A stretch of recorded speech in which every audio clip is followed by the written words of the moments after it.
Hello, everybody. We are going to get going in just a second. Please let me know how all the sound is right now while I get set up. I can't hear it from my end, so I just need to know that it sounds good, that the music's not too loud, that my voice isn't too loud, all that stuff. What we're listening to right now, by the way, is a friend of mine, Finn Dunham. I put a link in the description to his music. He gave us the A-OK to start playing his music, and he's gonna start giving us new songs every Friday to play at the beginning of our show, of our live stream. Isn't that exciting? I think it's so cool. I'm really excited for that.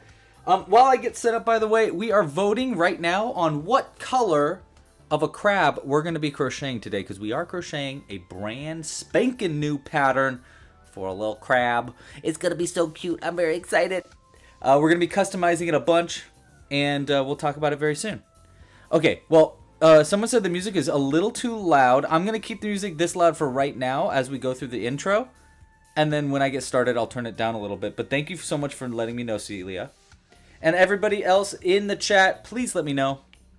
And don't forget to like and subscribe. If we get enough likes today, I'm gonna do a dealio today where if we get 100 likes on the video today, we will come out with a brand new Amigurumi pattern next Friday.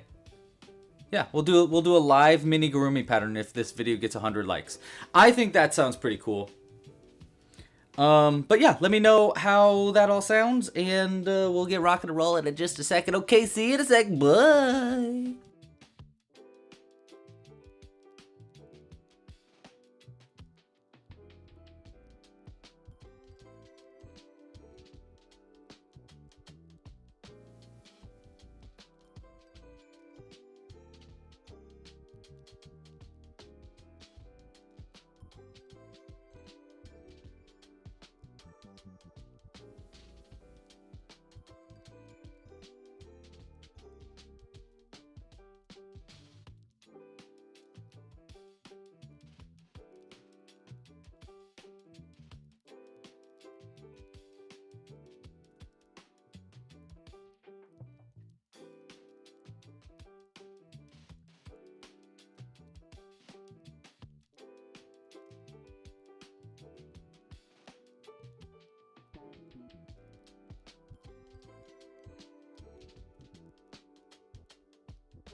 Alrighty. I think we should get rocking and rolling.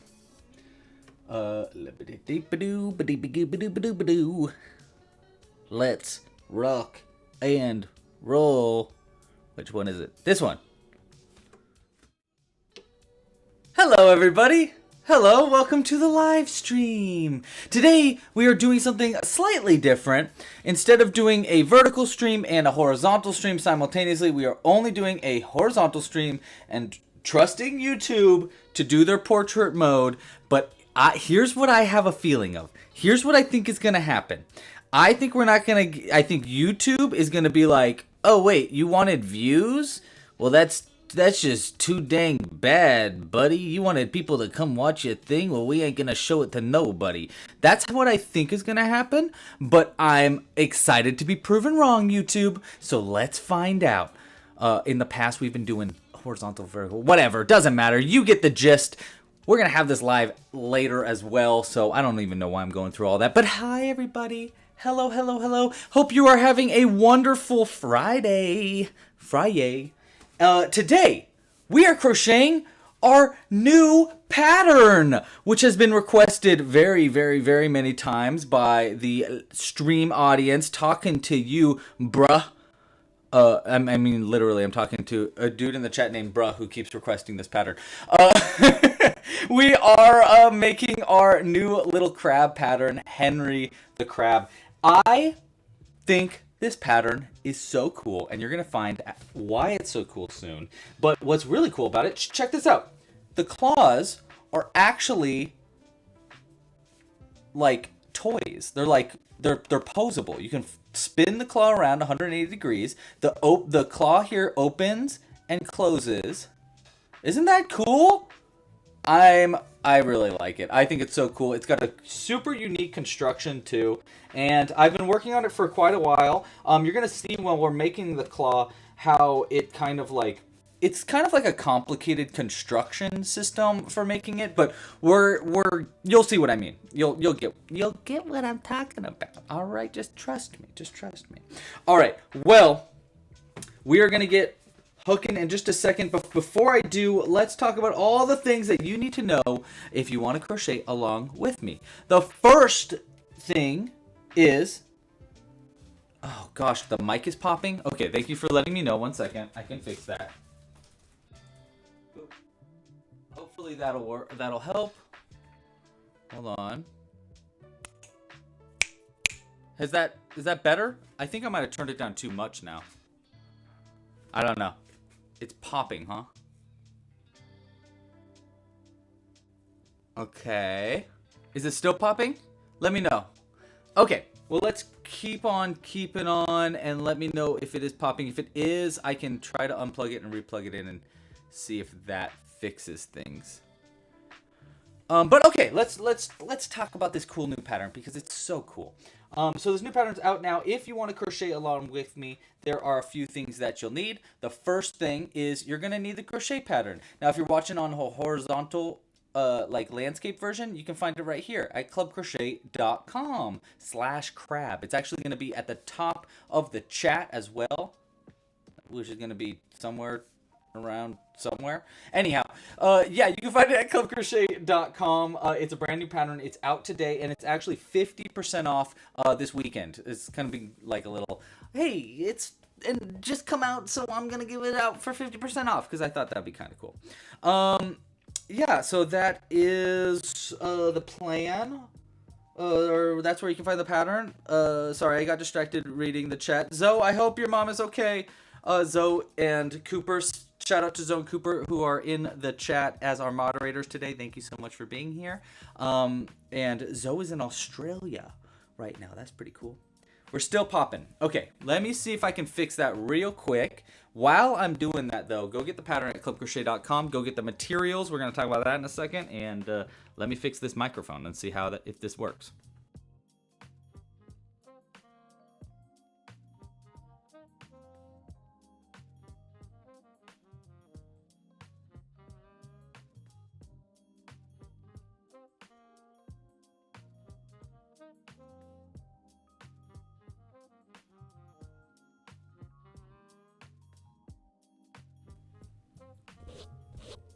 Beep, beep, beep, boop, bop. Are we still popping? Pippity poppity, just can't stoppity the poppity. Let me know. Okay, I tried to like reset the microphone, so hopefully it won't keep popping. But we're gonna see. We're gonna see what that's all about there. Hopefully I fixed it. I might need a new microphone, which would be a bummer.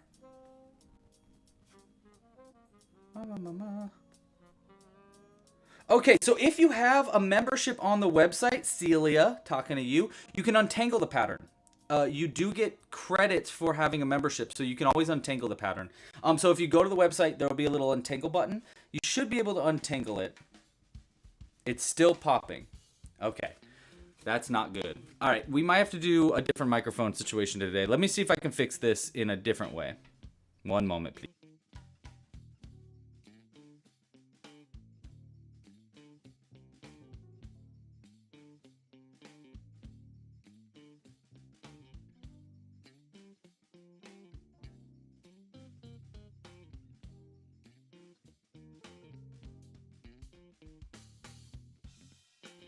Okay, I changed the microphone to my computer's microphone. I just feel like it's gonna sound like garbage, though. I don't want it to sound like garbage. Well, let me see if I can fix this other mic while I'm doing that. But you guys can let me know if this sounds trash.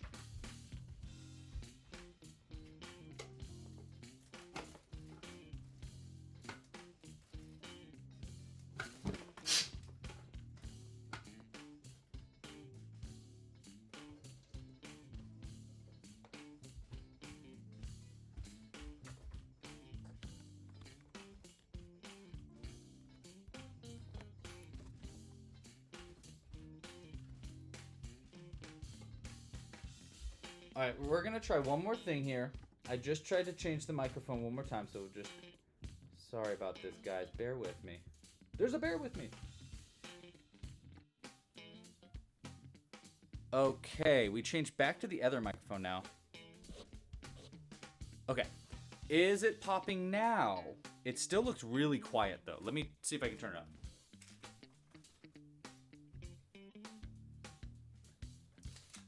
Okay.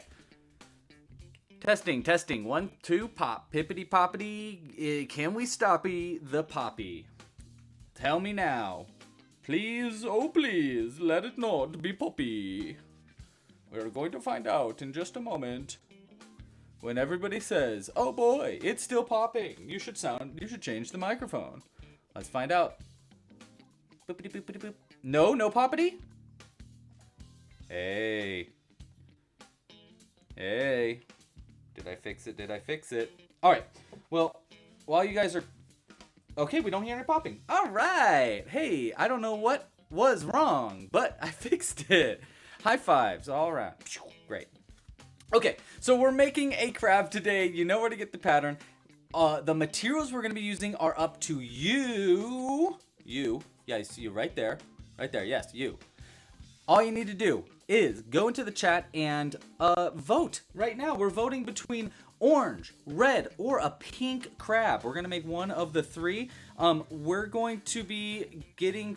Oh, it only pops when I talk normally? So if I talk like this, we'll be all right? All right, that sounds good. I'll just keep talking like this. Let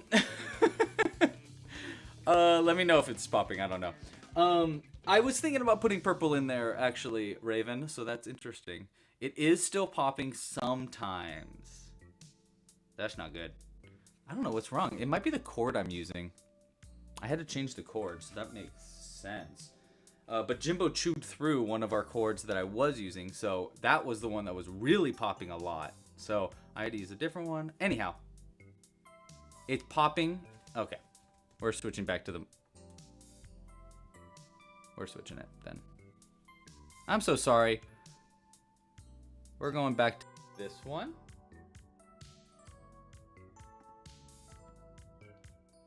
Okay. This shouldn't pop at all, but the problem is it's just not as good of a microphone. It's a pretty crappy microphone, actually, to be honest. Because it's the microphone from my computer, which is obviously not going to be the best. So let me know how that goes. I'll turn the music down just slightly because I have a feeling you're going to have to turn the music up to hear it. but we'll see.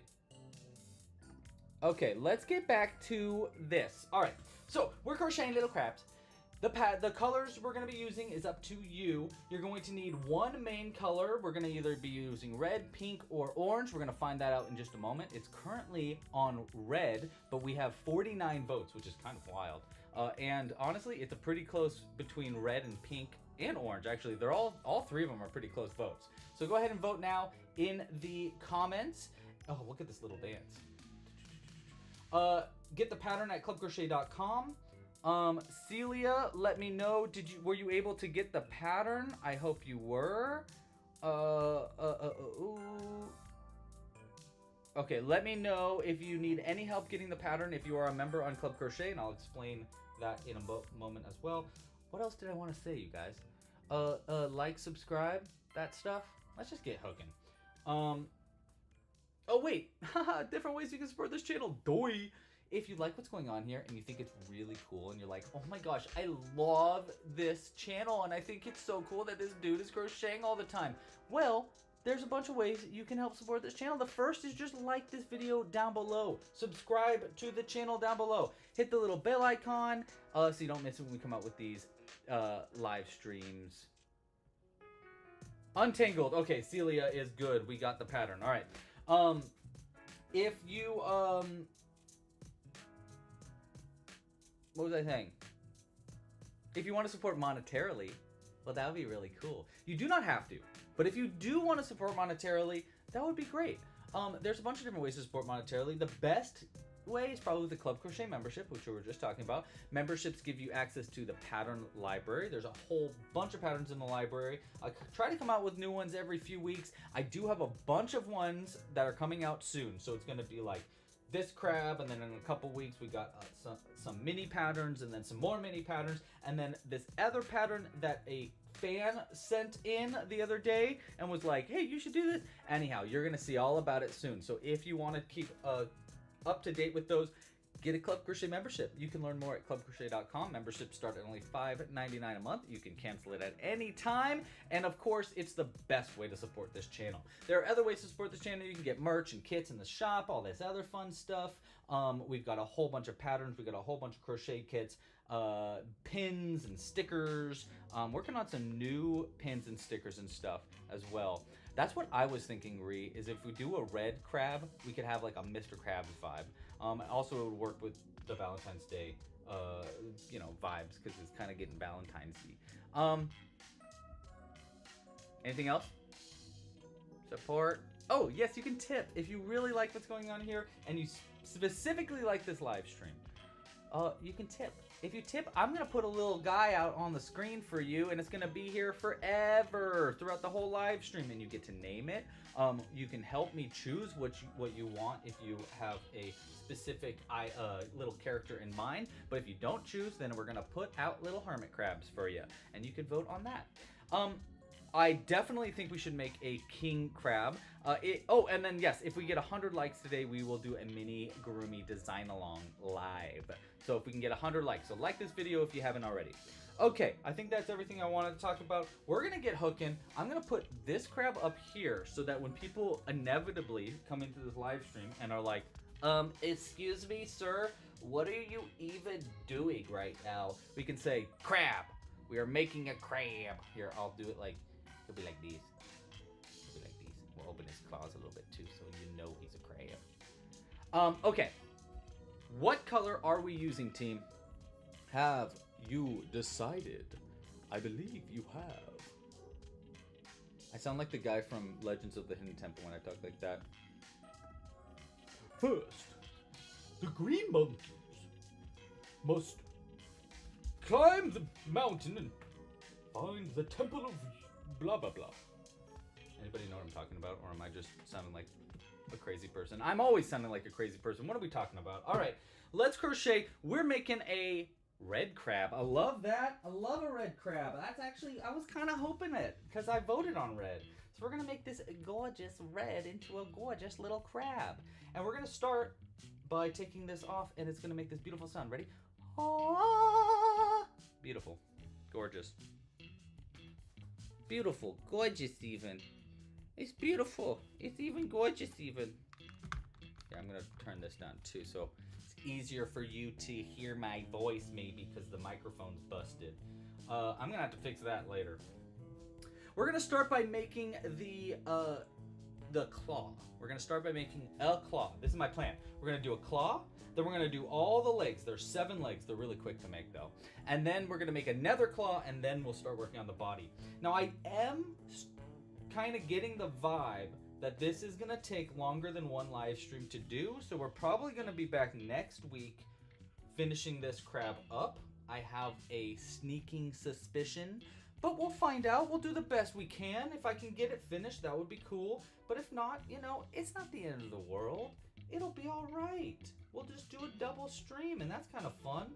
And then maybe next live stream, if this video gets enough likes, we'll do a design along as well for a little new Amigurumi. 1, 2, 3, 4, 5, 6, 7, 8 stitches.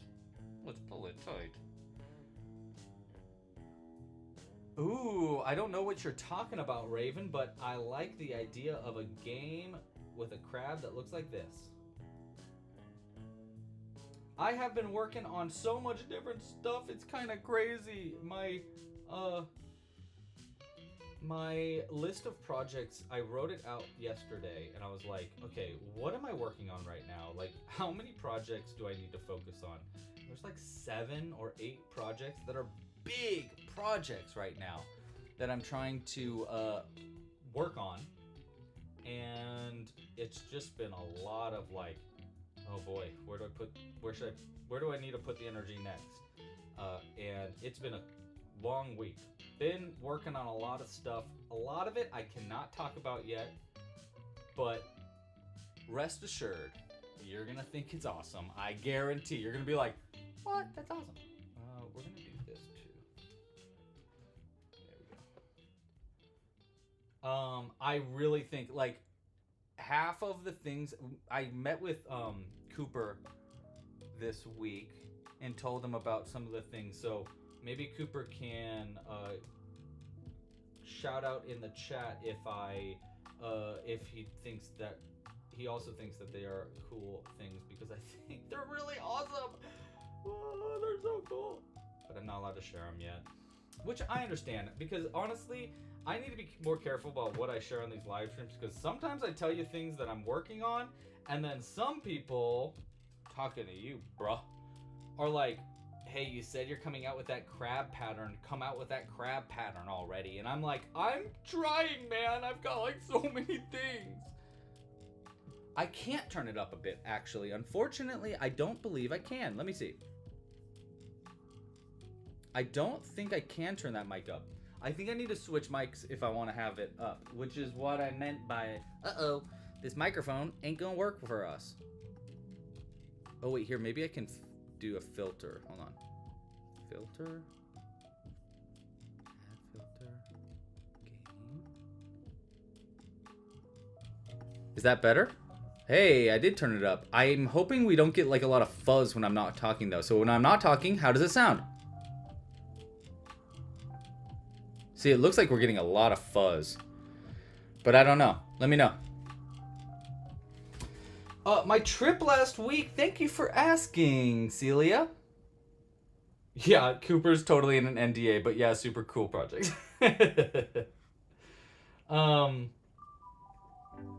He's not really on an NDA. I just asked him not to tell you. Perfect. Okay, we like the sound up. All right, cool. Hopefully it doesn't get too weird. Music is covering it up? Oh, got it. Understood. Cool.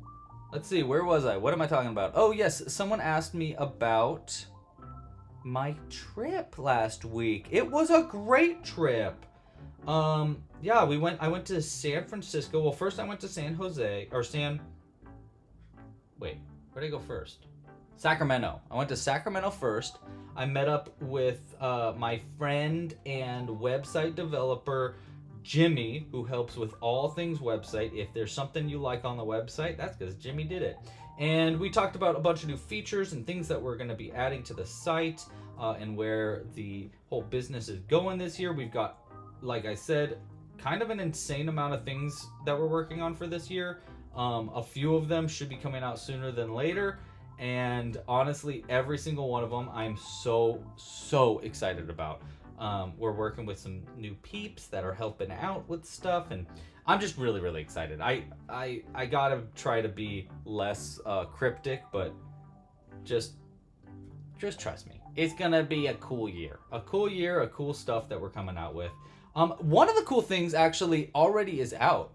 So you guys spoke in this chat. In this chat specifically, you said, hey, here's the thing, man. When I'm on the website and I have all these check marks all checked off, because if you didn't know, on the website we've got this cool check mark system so you can keep track of your progress as you're crocheting, which honestly I should be using right now. But the problem was that if you had all those check marks checked and you came back and you're like, hey, I want to make this pattern again. The problem was that all those check marks kept their place. And the reason I did that was because if you leave the website and come back, I want you to make sure that you are up to date on where your progress was. But if you wanted to redo it, it was like, oh man, I got to go all through this and uncheck all the things. Well, not anymore. We added a brand new feature on the site so you can uncheck all of the check marks if you want to. You can find it at the top of a pattern. Before the pattern actually starts, there's a little place where it'll say like click to reset check marks. And if you click that, guess what? It's gonna reset your check marks. Just like it says. So, oh wait, I need to stuff this a little bit before I seam it together. I got the button.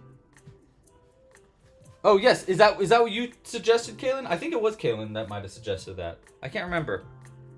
But someone definitely suggested it, and I think it was a great suggestion. So me and Jimmy worked on that this week and got that going. If you ever have any thoughts like that, by the way, if you're ever like, man, it would be really cool if the website did this thing or that thing, or I don't know. If you had any ideas at all for features that you'd like to see on the website, let me know. We're always listening, and we're always trying to add new features and make it better and better for crocheters to use the website. In the long run, we're hoping that we can get the website in a place where other people can publish patterns on the site. So that's kind of like the end goal here, is to have it as a site that, like, for any crocheter to use, not just for me and some select friends to use. So we're trying to get it as prepared as possible for that inevitability when we do get to that point. It's going to be a second. We still got a lot of things that we want to add. You know, we want to add like a community feature, like a forum. We want to add like, well, you know what? I'm starting to get into the things that I'm not allowed to talk about yet, which are features and stuff that are coming out. Okay, there we go. Look at that. That is going to be the inside cloud. It looks weird, I know, but trust me, this is going to be very cool. So we're going to cut that off. We already finished part 1, which is going to be one of the arm segments. Now we're going to have to make 2 of these, but we're going to make our second one after we make our first entire claw and the rest of the legs. It looks weird, and you're kind of like, what is that thing? Well, it's going to actually be this part of the claw.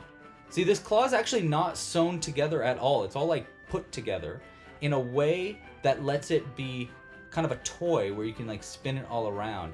It's kind of my like experimenting into like almost action figures is what I'm starting to think with this pattern.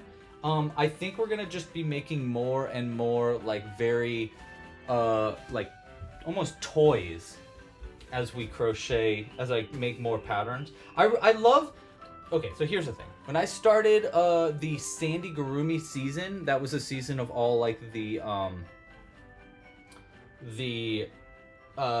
you know, beach critters that we've made. So we have like a bunch of different beach critters. There's hermit crabs now, there's seals, there's sea lions, there's a beach ball, there's a sand castle, there's a seagull, little baby mini seals as well.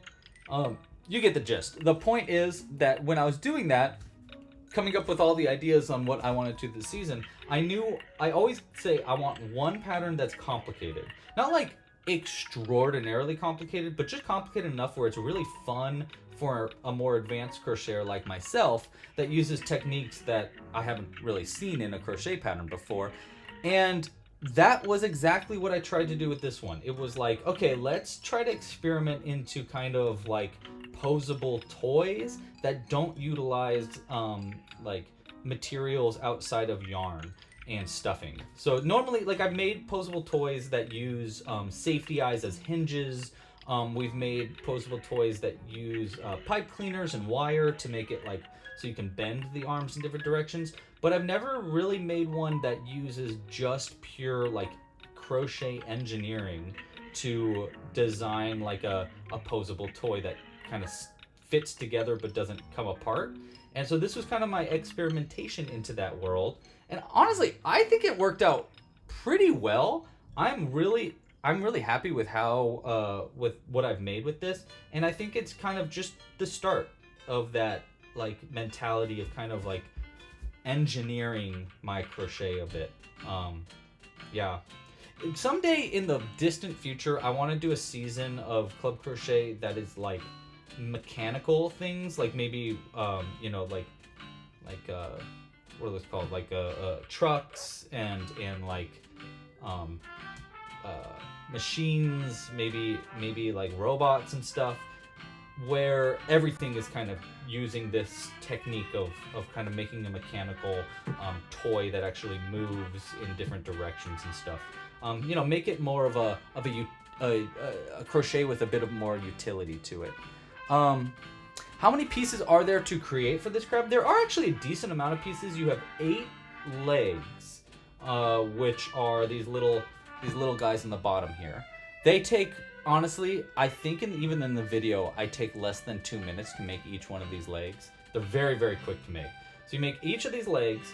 You make 3 segments for the arms, which I call the arm segment here, the claw inside, which is this part, and the claw outside, which is this part. So you make 1, 2, 3, 4, 5, 6, 7, 8, 9, 10, 11, 12, 13, 14 pieces, and then the body. Now that sounds like, oh my gosh, there's so much to sew together. But that's what I love about this pattern is it's not. It's actually kind of a low sew pattern. It's really, really easy to sew together because all you're sewing on are the legs and this arm part. These parts are all put together without any sewing. And even when you are sewing these on, they're so easy to sew because all you're sewing together is this straight line, right? So it's really, really easy, and it's really obvious where you need to sew things on. Anyhow, you're gonna see as we make this how shockingly simplified this pattern is. I think you're gonna be very pleasantly surprised. And I'm hoping that when people make this pattern, they are like, whoa, I made something that looks really complicated. And that honestly, it was a little complicated to make, but it wasn't that hard to make.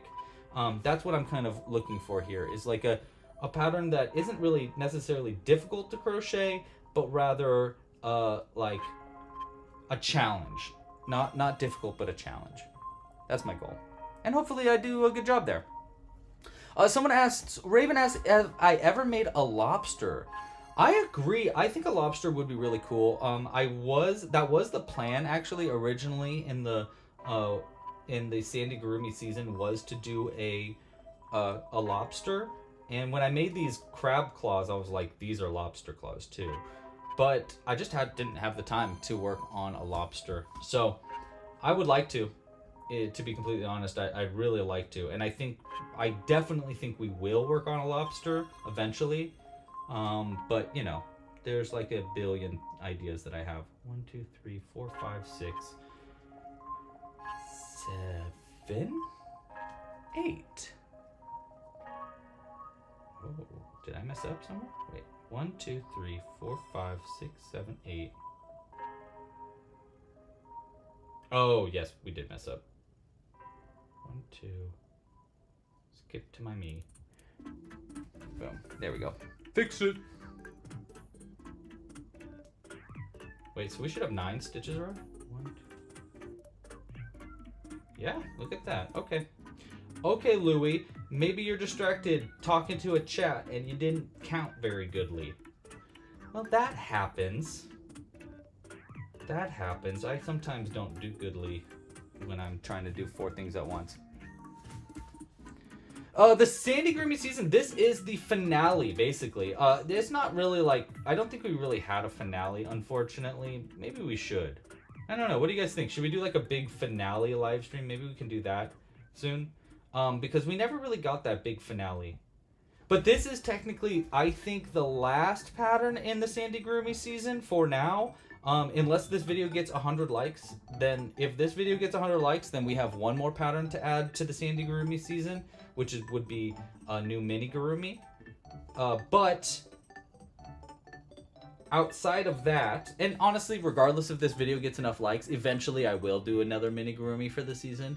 But for now, I think this is the last pattern in the Amigurumi season for a second. So how I'm kind of like going forward, by the way, for people that are like, okay, how do these seasons work?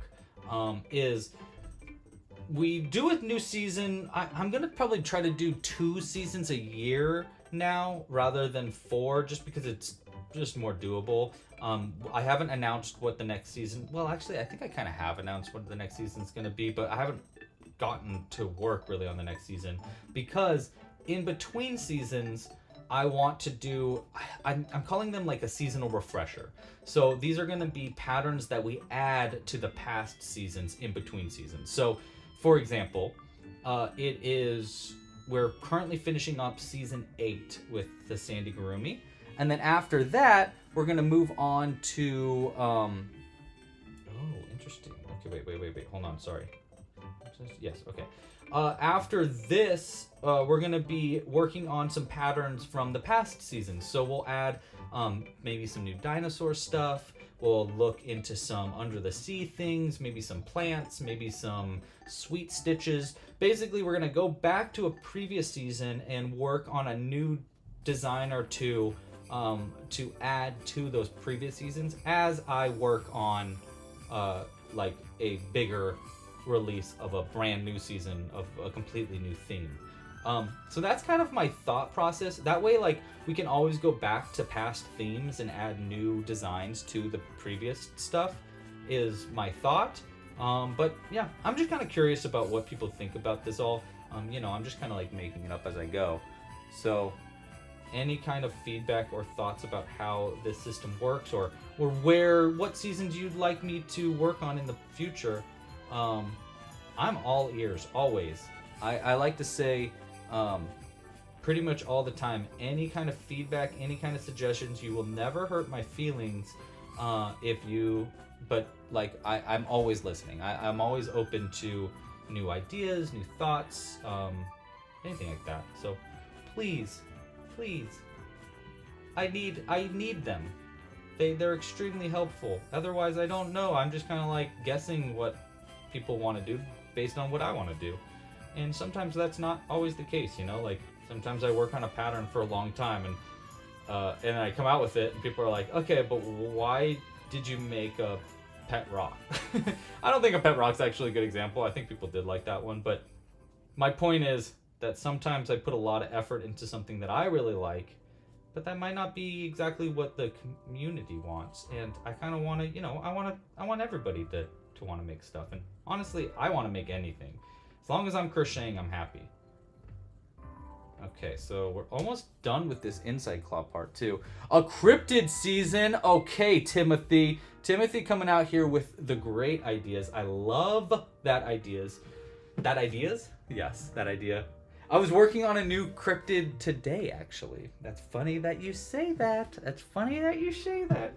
I was just working on a description for a brand new Crypted. So, I'll tell you what, Timothy, I guarantee there will be more Cryptids coming out very soon. And I love the idea of a season of Cryptids. So, what kind of Cryptids would we want if we did a season of that? I mean, obviously, we got like Bigfoot Bobby, we would add to that. We've got a bunch of Cryptids that are already on the site, but we'd have to do like unicorns, maybe like, I mean, we've got the gnomes, we've got the leprechauns, but what are some new Cryptids that I've never really designed, I wonder? I mean, we basically even got a, what's that, Loch Ness Monster with the plesiosaur, which is not technically a Loch Ness monster, but it kind of looks like one, you know? What other cryptids? Oh, a jackalope. That would be pretty fun. Is a jackalope a cryptid? Yeah, right? The Jersey Devil. That's a cryptid. What are some other ones? We've got a Yeti. Let's see. If I did do a season of cryptids and we did like a whole kit for them, I would definitely want to include some like really fuzzy yarn. That's something I've always wanted to do is start to like evolve the different kinds of yarn. Add like I want to do club crochet yarn for the majority of it, and then a nice, interesting, different kind of yarn that goes with everything. That's kind of my goal, if I can, going forward. Oh yes, we do have Krampus too. Wow, we have a lot of them. Chupacabra, absolutely. Ooh, a Mothman. I love that idea, Timothy. I love a Mothman. What's a Yole cat? I don't know what that is. What the heck is a Nephilim? Oh my gosh, these are... I love these names, though. I feel like I'm going... Ooh, a Kraken is a great idea. Ooh, a Kraken could be like the big pattern, you know? Like a massive Kraken. That'd be really cool. Dragons, of course. Dragons. Yes, we have dragons even. Wow, I have a lot of cryptids already, now that you mention all this. What is a Nephilim? I love that name. I want to know more. Okay, we're going to pull this tight, and we're going to finish up. This is going to be the claw inside, right here. Boom. Okay, so this guy right there, cut it like that. And I know you're like, what? How is that the claw inside? Well, you see, let's see if you can kind of imagine it really quick before we do the claw outside. So you kind of see this is going to be the arm segment. This is going to be the inside claw that's like, and now we need to make a secondary part that goes around both of these, and it holds everything into place. So that's what we're going to work on next. Ooh, a werewolf or dog man. Love it. Love it. I pronounced it right. It's a half human, half angel. Typically a giant. Oh, cool. All right. Yeah. That'd be fun. Angels in general could be like a fun thing to crochet. I mean, we did technically make an angel recently too. Wow, I should do like a straight up, at the very least, we should do a bundle of cryptid patterns on the site, because we have, now that you guys are talking about all these, you're making me realize how many ones I have already. Yes, I like that idea, Cooper. Cooper says that it would be cool to do some more like cultural folklore ones. That way we can make something cool and learn at the same time. I totally agree. That's one of my favorite. So when I was younger, when I was a kid, I was in a group called Indian Guides. Now I know it's Native American guides, Indian guides, but they were called Indian Guides when I was in it. And it was all about native culture and learning more about natives in general. I was part of the Mohawk tribe, and I am a huge fan of native culture in general, but also native folklore. I think is really, really fascinating and interesting, and I think there's a lot to learn there and a lot to make. Like, I think there's a lot of cool ideas that we can, like exactly what Cooper said, kind of learn something and make something cool at the same time. What do I call... oh, he has a shield sign because he is a... Yes, because he's a knight. No, because I think it's just an indicator for being a moderator. Yeah. Oh, really? Wait. Whoa. Are you serious, Celia? Are you saying that in...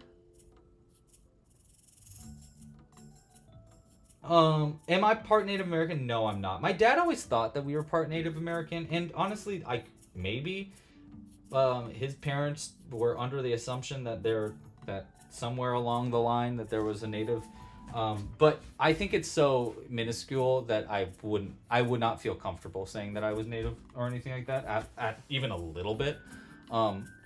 It didn't really have to do with that. There were some people in the in Indian guides that were Native, but most people were not. It was mostly like a when I was in it, it was like YMCA's version of the Boy Scouts, but it wasn't so Boy Scouty. You know, it wasn't like it was. You had to join it with your dad, so it was like, or your mom. So it was me and my dad. We were, he was Big Elk, I was Little Elk, and then so everybody had a Native name, and then we also like we would learn Native things, and then we'd go camping and just, you know, it was kind of like a I liked it a lot. It was really, really cool. It was a great bonding experience with my dad, and I learned a lot through it. I met a lot of friends that I still have today from it, and yeah, honestly, it was a really cool little thing that my dad took us to. Ooh, a Chinese unicorn. I love. Oh, Chinese, like the Chinese dragons would be really cool to make as well. Or like a Chinese what's that thing? Not the dragon, but like a lion. Like the Chinese lion would be also a really cool one to make. You know, that's kind of interesting, actually. I wonder how the Chinese lion came about. Like, is it supposed to be a tiger? Because China doesn't have any lions. So, like, where did they come up with the Chinese lion from, I wonder? Like, huh. Well, I guess the same thing with dragons. Like, where did the Chinese dragon come from? Did the, like, European dragon come from Chinese dragons? Or was it just like simultaneous thoughts at the same time that came up with like these different creatures that are very similar that are both kind of dragons? There's a lot to learn. I think I like even more so Timothy doing a cryptid season now of just like learning more about cryptids and like where they're from and cultural distinctions and stuff. That would be fascinating, I think. All right, where was I at? 1, 2, 3, 4, 5, 6, 7. Okay. Yeah, that's what I'm thinking, Celia. Maybe it's based off of tigers? I'm not really sure. Hello, Tina. Oh, there's another cryptid that we have. Tina reminded me by just being here. Because Tina is a big fan of goblins, just like me. Goblins are a great cryptid that we also have. Kind of a little too many goblins, maybe. We got ogres, we got trolls. Man, that bundle would be huge to do a cryptid crochet bundle, too.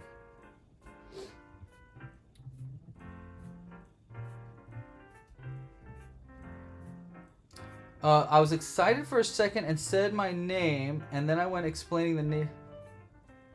I don't remember. I'm so sorry, Celia. If you can help me remember what I was talking about before I started talking about cryptids. I can kind of scroll back maybe and find something. I don't know. Oh, China, you're saying China had more herd of lions from travelers and stuff, which is why they imagined them more as mythical. That makes a lot of sense, actually. Oh, crocheting a set of zodiac animals would be really cool. I agree. You're making the ogre right now? Heck yeah, Timothy. Love the ogre. Oh, that's right, giants. Yeah. Okay, so you were talking about, now I remember what we were talking about. You were talking about the giants, how Goliath was a giant in the Bible because he was half angel?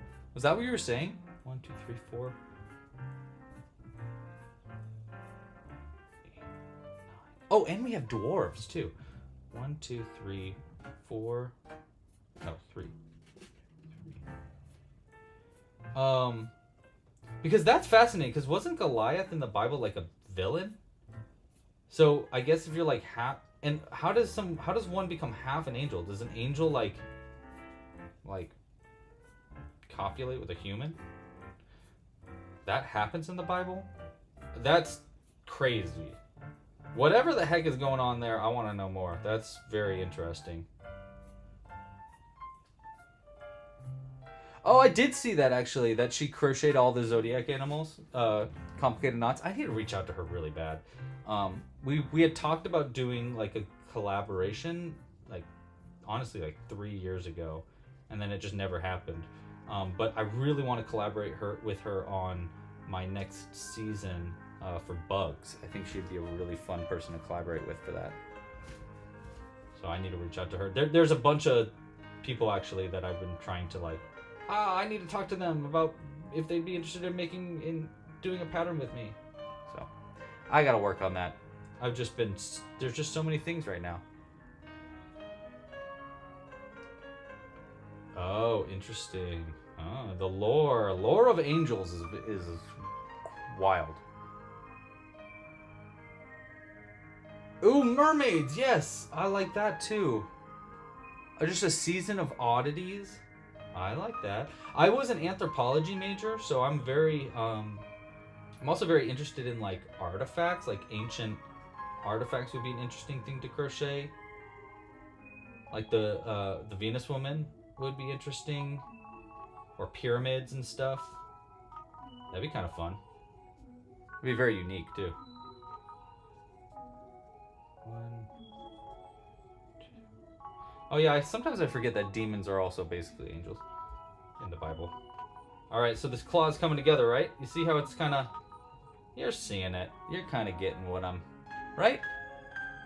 I think you're kind of getting it.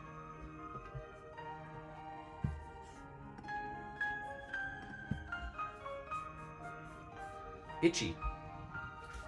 Oh hey, again, like this video if you haven't already, subscribe to the channel, hit the bell icon, because we're going to be, if we get enough likes on today's video, we're going to be doing a Amigurumi pattern, a design along Amigurumi pattern next live stream. So, or maybe this live stream, we'll see if we can get to 100 by this live stream. Wow, we already have 67. That's crazy. Okay, well, yeah, if we can get to 100, that would be cool. All right, 1, 2, 3, 4, and then we're gonna decrease. Is that right? Yeah, that's what I wrote. Hopefully I'm right. Oh no, see, I am not right. I'm way behind. Yeah, no, I messed up. Okay, 1, and then increase. Yeah, no, I knew it was wrong. It just felt wrong. This is why we use check marks for this exact thing. Oh, that's a great question, Timothy. Thank you for asking. Timothy asks, how long does it take for me to design a pattern start to finish? It totally depends on the pattern. Sometimes, like this crab, it actually took a while. I would say that this one took like maybe like a couple of weeks for me to fully design. And then once I did finish designing it, it took a while of me like prototyping and making sure everything was in the right place and making changes and stuff. So I have a few of these that are like even more prototype. Actually, the one right here is a prototype. And you can tell it's a prototype because of the way this claw is. Look at these. Look at the claw difference. This one was a prototype claw, but I found that it was just too big. So I had to remake it and make it smaller. And I think actually this one also is a prototype claw because I think this one's too small. So on the new one, on the final one, which is right here, this is actually the final version of the crab. And you kind of see, so like I brought this claw down a little bit, and this claw was also brought down, I think, a little bit to make it, you can hold, if I hold them next to each other, you can kind of see them back to back. So how they kind of came out differently. Yeah, we should probably put the final one out. But anyhow, when it comes to designing, it honestly, it completely depends on the design. Sometimes, like, we'll watch these, if you watch these live streams more often, you'll see our design along live streams. Those ones are crazy. Like when we make it, sometimes I make those like improvised patterns. Those patterns just come together and they're like, we do one live stream and I design it live and then we like come out with it. Yeah, so it depends on my motivation level. It depends on the pattern itself. It depends on a little bit of luck, like if did I do a good job. The problem here is when it comes to club crochet patterns, I mean, you know, I like to make it as accessible as possible, which means I usually, like, I almost always want to have a video tutorial, the written pattern. I want to have the sorry, I lost track where I was. 1, 2, 3, 4, 7. Okay. I want to have the written pattern. I want to have the video. I want to have good photo tutorials. I want it really tested out. So there's just like a lot of different aspects that go into creating a pattern for club crochet.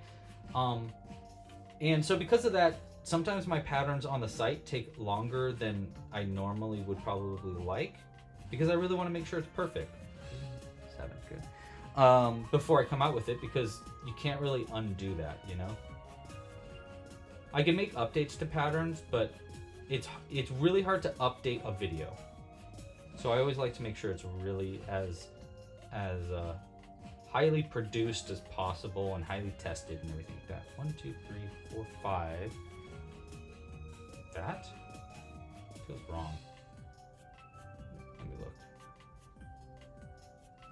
I should really have been using a stitch marker. Round ends here. 1, 2, 3, 4, 5, 6, 7. Yeah, okay. And then 5. 1, 2, 3, 4, 5. Okay. I'll trust you.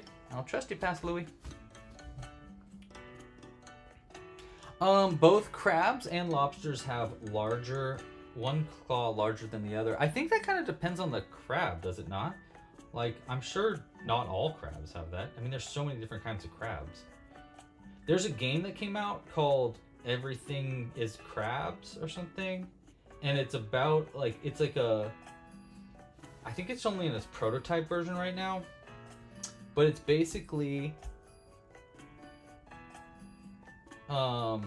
Spore. You know the game Spore? I don't know, maybe you don't. But Spore is like a game where you're like consistently evolving a little creature to make a brand new creature by like finding different things. Anyhow, this is kind of what this game is too, but it's a roguelike, which means that you consistently, like every single game is different than the last one. It looks really cool. But the reason it's called that is because in evolution, very often things get crab-like. Like crab-like is like an evolutionary process that a lot of animals kind of evolve towards being crab-like naturally, which is fascinating. Is that 6?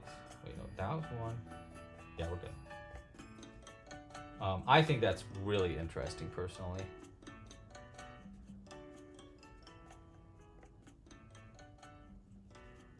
Two.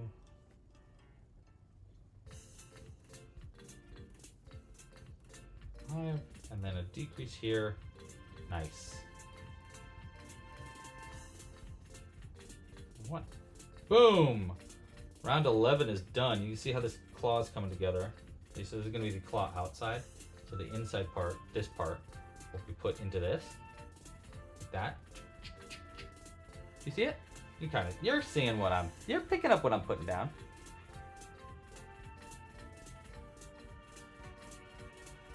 Oh my god, you're so funny, Kaylin.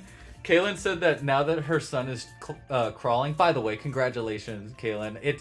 I think it's so exciting from my perspective, because every time you come into the live stream, you talk more and more about your son and like where he's at in his like process of growing up, and it's just really cool because we were here when you that's really cool. So congratulations. So now that your son's crawling, you're making a series of lightsabers for him to crawl to pick a lightsaber. That's so silly. You need to do that with Pokemon. Make a Bulbasaur, Squirtle, and a Charmander and see what he chooses, and maybe a Pikachu. Maybe. Okay, so that was round 11. I'm round 12, all right. 1.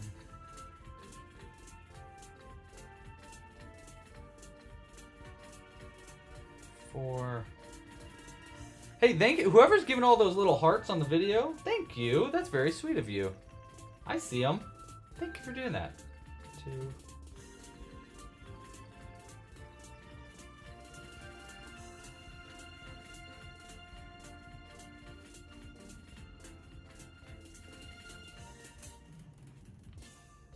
2, 3, 4, and then a decrease. Got it. So I'm hoping I can finish this crab. I don't know, like part of me wants to try to finish the crab before next Friday. If I can maybe do like a work in progress Wednesday live stream or something like that to finish it. And the reason is because next Friday I want to do a Valentine's live stream so that we all have like a reason to crochet something for a Valentine, you know? Yes, you're totally doing the canto starters? Heck yes, I love that. Yeah, I just think that'd be a lot of fun. So if we did do a live stream next Friday, and it was Valentine's Day themed, I mean, last time we've made a lot of like anatomical hearts.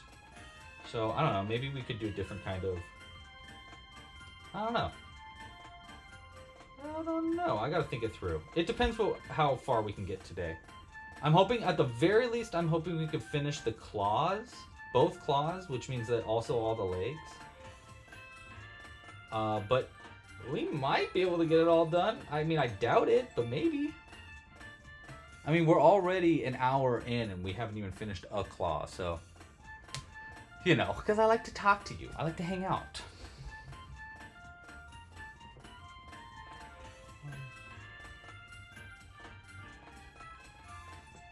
Okay, so here's what I'm doing, by the way, in this pattern. This is what I've designed in it. When we're making these claws, you can kind of see it here.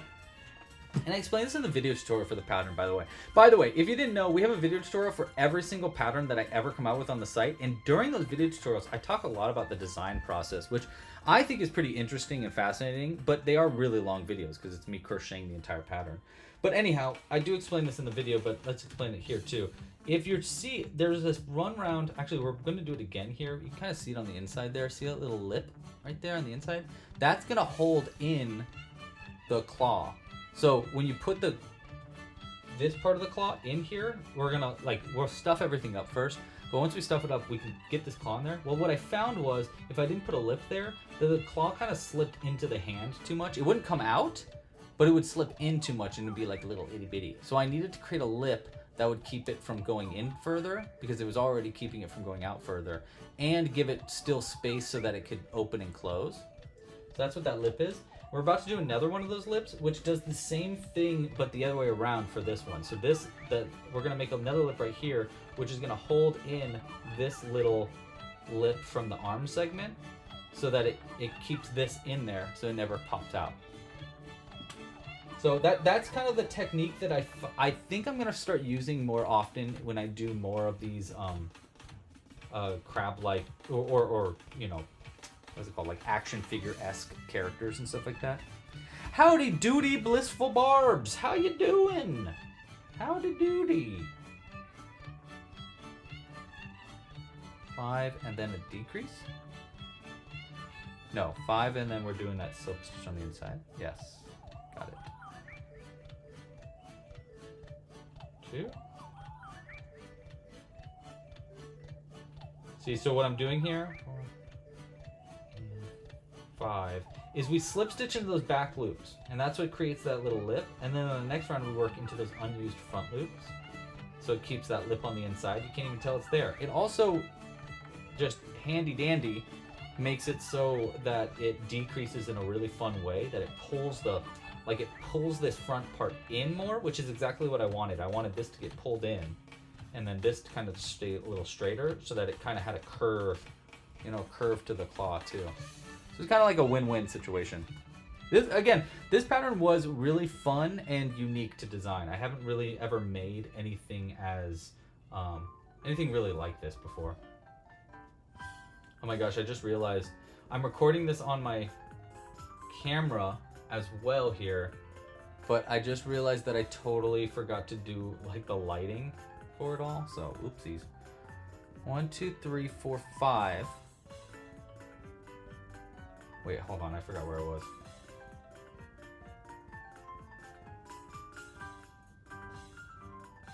Oh, okay, it's all single crochet, I see. Over here.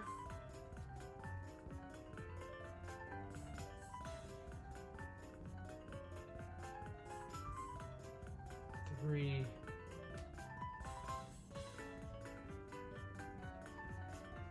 5.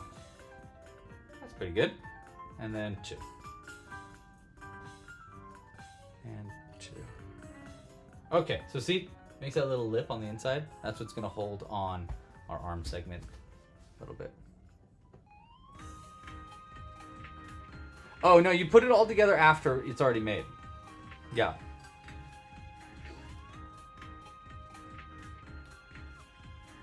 Oh, I like that. Cupid with a little bow and arrow of hearts. I like that. That would be pretty cute. I could do that. We might be able to do that. That's a fun idea. Okay, let's see. Last round here of this claw part, and then we can put it all together. So you can see how it's all kind of like ship-shaped together. Yeah.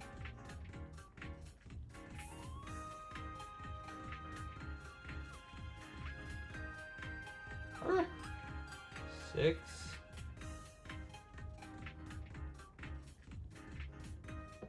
See, and then we're doing a part here at the very end where I'm slip stitching in the back loops only, pretty tightly too. And this is gonna keep it like pulled inwards to keep that arm segment in even better. Okay, so that's the end of that round. We can cut the yarn. We don't need a very long end. We'll hide this end in and let's put this claw together. Ooh, use Yarniel's wings for the Cupid. I think a version of that is a great idea. Maybe I could do a mini version of that. Because I wanted to make it, like, I like the idea of making it a keychain so he's like flying, you know, with his little bow out. That'd be cute.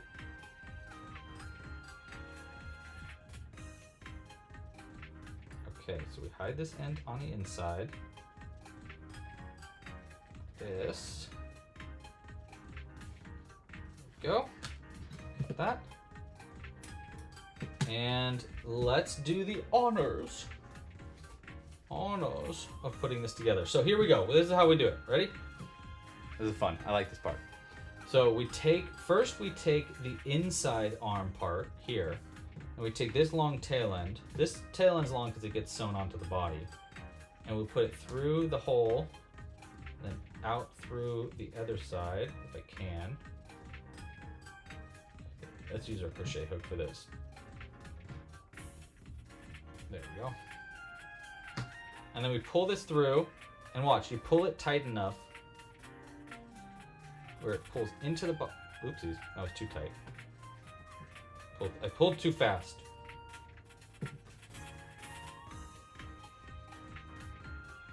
Try that again.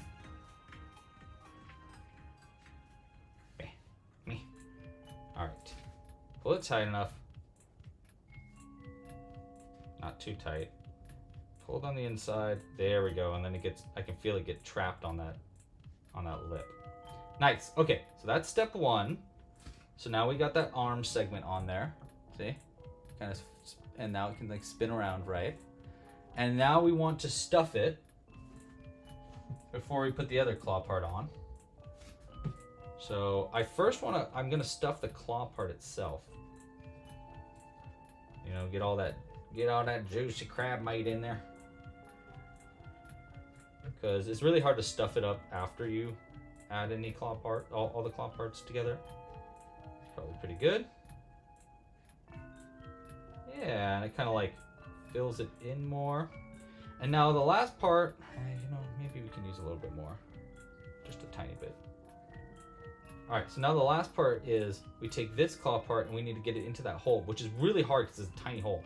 So what I do is I squish it and then I kind of like poke it in like that and twist it.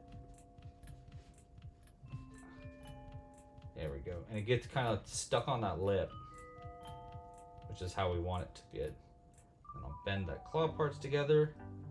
And now we have a little crab claw. Look at that. There's our crab claw. Isn't that cool?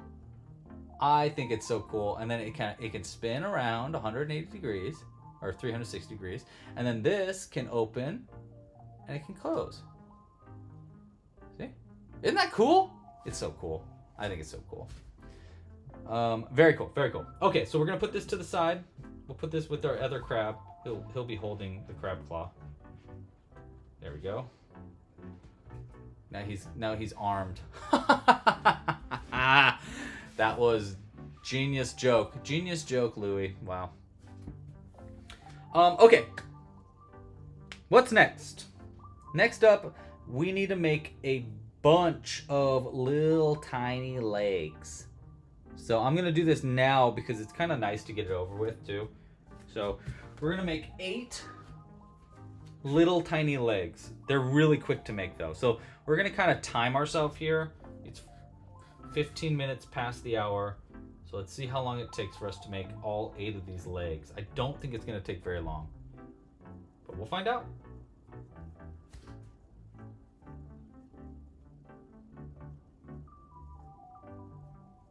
Oh, one of the mini gnomes with the bow and arrow. That could work actually. Or maybe like a slightly slight variation on that. That could work. You mean for the Cupid? Yeah, I like that idea. I'll have to think it through. 1, 2, 3, 4. Almost done with one of these legs already. They're just so quick to make. It's just 6 stitches, 6 stitches again. You turn it like this, and then you seam it together so that you don't actually have to sew anything together. It just gets put together. Oopsies, wait. Before we do that though, we also want to make sure this tail end is in the inside as our stuffing. So we don't have to worry too much about stuffing either, which is kind of cool. Actually, I think it's too long. There we go.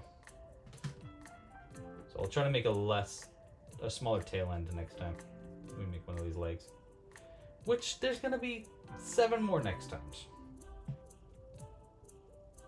All right. Boop. Pull that to the side, and then into the next stitch, out of the last stitch like that, and we seam these together. I think I might have learned this technique from Curious Papaya, aka Amy, who makes a lot of cool amigurumi designs. I think she uses that. I think that's where I first was introduced to this technique, but it kind of sews it all together really easy. And then we cut it. And we should have a somewhat long end there because we do need to use this for sewing. That's probably good. Boom. 1 out of 8 legs. Donezo. Hold on to that for me. Thank you. Cooper started a timer. I love it. Thanks, Coop. Wow. Someone is still giving a bunch of hearts. Whoever's doing that, let me know in the chat. That's awesome. Yeah, he ripped his claw off as an enemy. I like it. Exactly. Anybody watch the new, there's a new Muppets show. Well, I think it's just 1 episode. I don't know if they're going to do more than 1 episode, but I watched it last night. It's Sabrina Carpenter is the special guest, and I loved it. It was so good. Oh my gosh. It was so much fun. Highly recommended if you haven't seen it. Go check it out. It was very fun to watch. 1, 2, 4, 6. How long did that first one take? 3 minutes? Yeah, 3 minutes. Let's see how long this one takes. 6.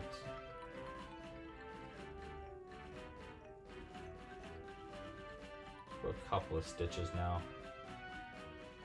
Sew that in, save us a little bit more. Not time, but space. Space.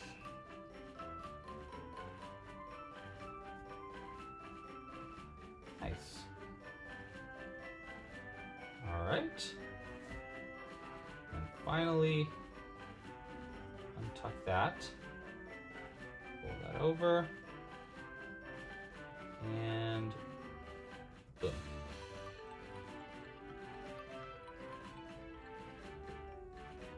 I designed a really cool pattern last night that I'm not going to tell you all about it just yet, but I just want to say that I did make something yesterday that was so stinking cute that I cannot wait to show you.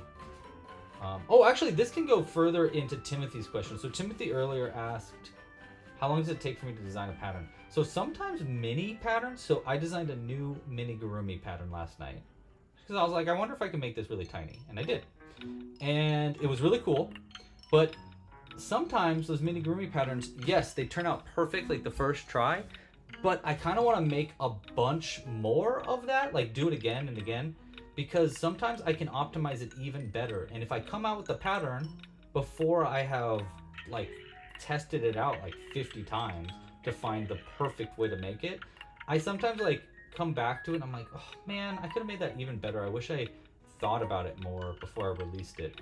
A good example of that is when I first came out with the goblin pattern, which isn't technically a Amigurumi, but when I first came out with it, you actually sewed the nose on. Like it was a secondary piece that you sewed on. Hey, that was 2 minutes. 2 minutes for that leg. So that was faster. Oh wait, I'm sorry. Hold on. I just realized I'm supposed to do this.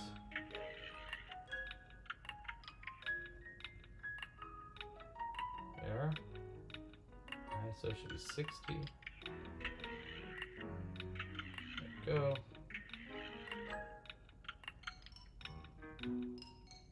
Alright. Cool. What was I saying? I don't remember.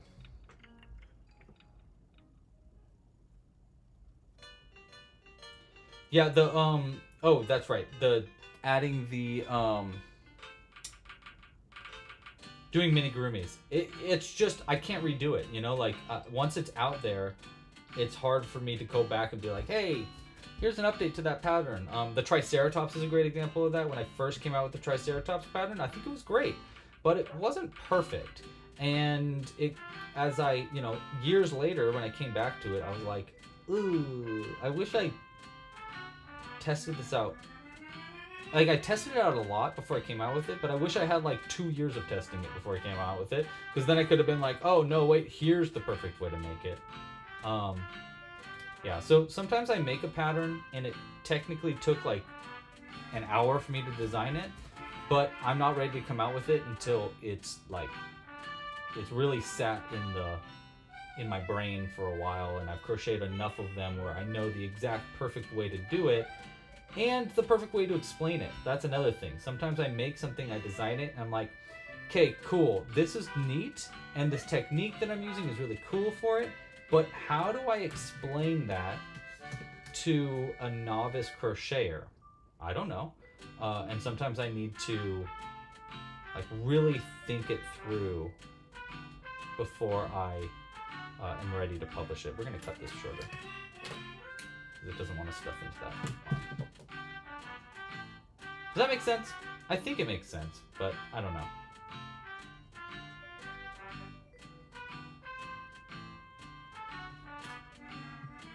So when it comes down to it, the things that slow down the process of publishing a pattern, for me going from idea to an actual published pattern, is 2 things. Well, I probably have even more than 2 things. One is testing and prototyping over and over until I have it perfect. And then the other thing is trying to make it the perfect way to teach how to crochet this pattern. Like really think it through as I'm crocheting it. And sometimes I'm crocheting it and I'm trying to think while I'm crocheting it, okay, how do I explain this part? Okay, in this part you fold it in half and you turn it around and blah blah blah. And I don't know why this part of the pattern is really, I'm struggling. There we go. Couldn't get through that stitch. Oh, it's Tina? Tina's liking all of it? I love it. Thanks, Tina. You rock.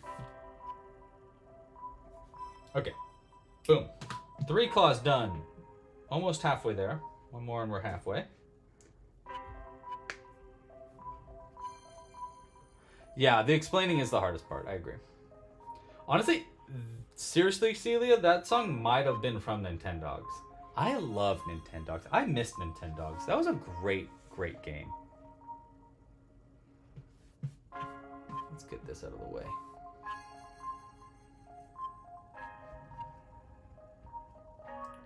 Yeah, here, we'll move these ones a little bit over too. They're starting to take over the camera.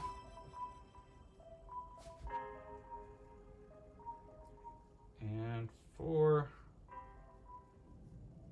6. 1, 2, 3, 4, 5, 6. Yes.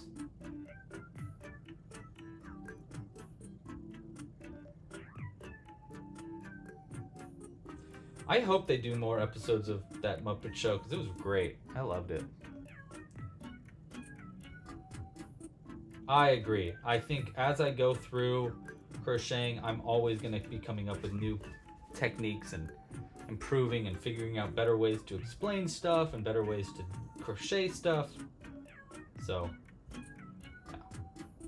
It's cool though, like I kind of have like a compendium now of all of my crochet patterns and my learning process through doing crochet patterns. You can kind of see my progress through my patterns themselves, which is just kind of a fun thing. Yeah, I agree with you, Kaylin. 3 years from now, I'm going to go back and I'm going to look at some patterns and how to do them very differently and like much better. I agree. I agree. That's just life. Life. Ugh. Ugh. Gotta keep doing it. Gotta keep eating. I gotta keep eating every day. I don't know why. That is just the like. It's just. It frustrates me because I'm like, I gotta focus on eating 3 times every day. So exhausting. I wish I could take a pill that just like, it let me not have to eat, but I could eat if I wanted to. Same thing with sleep, I guess. I don't know why though, I enjoy sleep a lot more. I'm a bad food boy. I do not eat very well. I don't eat enough and I don't eat often enough. I get it from my mommy. All right. Halfway through the legs. Looking good. Just keep on keeping on. Drinking and peeing are the corporeal things that annoy you the most. That's so funny. Yeah, what else? Anybody else in the chat? What's the most frustrating part for you of just how I gotta eat, I gotta drink liquids all day. I gotta drink water. You know how much water you're supposed to drink? It's like, who's got the time to drink that much water? It's too much water. 1, 2, 3, 4. Wait, 1, 2, 3, 4, 5, 6. Right? Yes, we're good.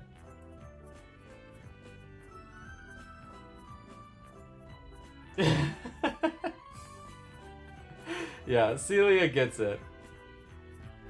Espinoza Zara loves food too much. I hear that. I totally get it. I enjoy eating food.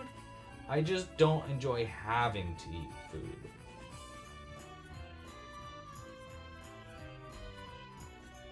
Like, yeah.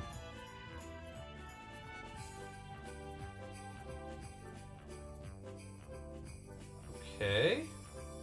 Hey, this one's shaping up to be the quickest leg yet. Yeah, see? Leg, see?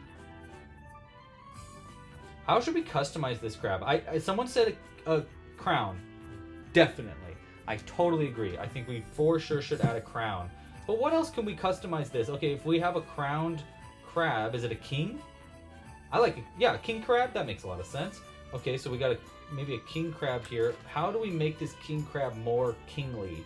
Or do we not? Like, should we give it a monocle? Should it have... I don't know if that... Actually, I don't know if a monocle is very kingly. Does it have a mustache? I mean, a mustache feels pretty kingly. I don't know.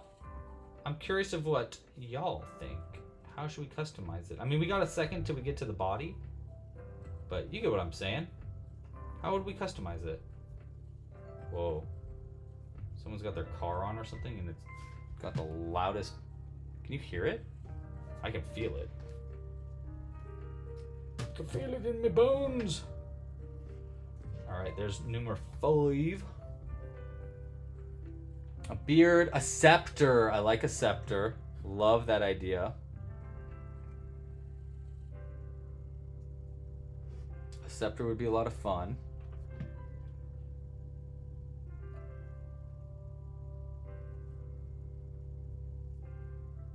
Maybe a robe? Oh, Lady Hawk, dude! I swear, mind reader. We were in the same boat, in that robe boat.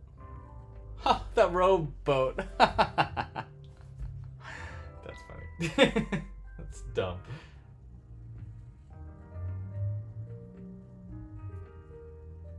Alright. I'm just gonna get ahead of it and cut that now because I'm getting sick of cutting that later on. We're almost done with all the legs though. We only got 3 more. This will be, yeah, third to last one. I gotta say, I don't love making these feet. I mean, it's not that bad though, you know? Like, could be worse. I kind of wish I, like, designed bobble stitches into the legs, but they probably wouldn't look right, so.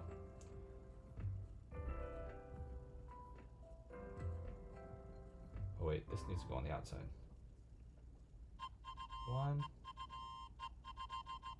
Up. Ah. There we go. Pew. Oh, I never really finished telling you guys about my week. Yeah, so I went up to Sacramento to meet up with Jimmy, the web developer. We made some stuff for the website. And then I went to San Francisco and I got to see some old friends. I talked to a friend about the new game that we're working on. Hey, by the way, I'm working on a new game. People have been signing up for becoming a tester of the game. I actually don't know if I have that tester forum anymore up, but I'm probably going to open it up to another wave of people testing out the game probably next week. So if you were interested in testing out my new game, you might be one of the lucky 100 of people that are testing next week. Yeah, maybe like bulky baubles could have worked for the legs. I don't know. They might have been able to work for the legs. The legs aren't too bad to sew on though. They're just kind of frustrating to make, but it's actually pretty easy to sew on. So yeah.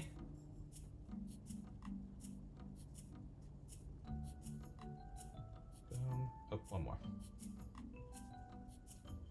All right, second to last one, nearly done.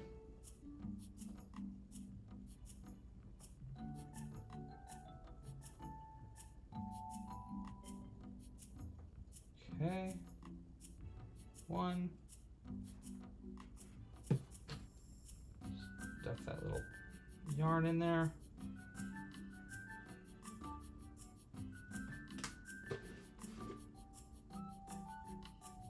Boom.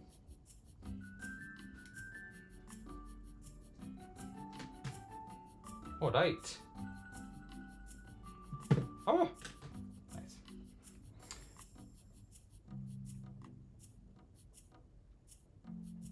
Oh, Kaylin, you've been testing it, right? Are you the person that tested it? Yes, of course you are. Oh my gosh, Kaylin has been testing it, I think, right? Am I wrong, or is it a different Kaylin? Because there's someone that's been testing it that's name is Kaylin that's been commenting a bunch in the Discord about it. You must obey the cat. If a cat demands pets, you must pet. Yeah, I believe Kaylin is one of the testers right now who just got randomly selected. But I'm not sure. Yep, okay, cool. Yeah, dude, it's super cool. My problem right now in what I'm working on for the next version of it, and Kaylin, you can probably help me with this. You were the one who left the long notes. Yeah. I think I replied to them all, right? On Discord? Is my problem right now with the game is less the rules. I mean, I am going to change some rules in the game for the second draft of it, but it's more so the explanation of how the rule, like how I'm explaining the game. It's kind of a hard game to explain, but it's not necessarily a hard game to play or complicated game to play. I actually think it's pretty intuitive, in my opinion, and pretty cool, but I'm just having a hard time like teaching it to people, which is a classic problem for people for board games in general. So it's not like it's that weird of a problem, but it's something that I'm trying to work on for this next draft, is like how do I best explain how to play this game? Yeah. Actually, Cooper, that would be great. Yeah, Cooper, feel free to post the link for signing up if you want to sign up to be a tester of the game. Oh, I love that, Tina. Tina, that's genius. Tina said that we should add a trident. Ah, that's a good idea. I like that idea a lot. As like our scepter is a trident. Yeah, I think that's a really good idea. Also, that'd be just a cool pattern to add to the site in general. So that might be a fun way to like customize this next week if we don't finish it today, which honestly I don't think we're going to. Let's be honest. Like we're already 4.5 or we're already over 1.5 hours in. We haven't even gotten to the body yet, and then even after we make the body, we're going to want to customize it a lot. So I don't think we're going to complete it today, but I'd like to at least get like to the face part. I think that would be really fun. Is let's get to where we're going to start adding the face, and then we'll take suggestions from the chat, and then we'll do the vote so that next Wednesday or whenever I can do my live stream, hopefully I'd like to do it before next Friday so that we can live stream next Friday something Valentine's related. Hey, last foot is done. But my thought is like, let's get suggestions tonight before the stream ends, and then we'll vote on like customization options between now and next week. Hey, look at all those legs. 1, 2, 3, 4, 5, 6, 7, 8. We got them all, baby. Okay, let's put them out. Get them. We'll even get them prepared for the portrait mode live stream, so people can see what we've made. Look what we made. Okay, we want to make one more claw, and then get started on the body and get to the face part of the body. But look at that, we got looking good. Yeah, I like that. Cool. All right, let's move on now. Move these to the side and make another. We'll make another one of these claw sections, which probably will go a little quicker this time because I've already made one.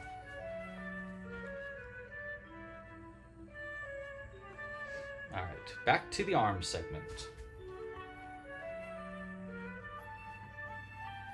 Is this song from, what's that game called? I think this song is from Mario Galaxy? Oh, and they're making a Mario Galaxy movie. I want to see that. I think that'd be fun. It'd be nice if they came out with a new Mario game right when they came out with that, though. 21 minutes for them leggies. Hey, that's not bad. That's not too bad. Divided by 8. It's going to be a little less than 3 minutes per leg. That's pretty good. Right? It's not too bad. All right.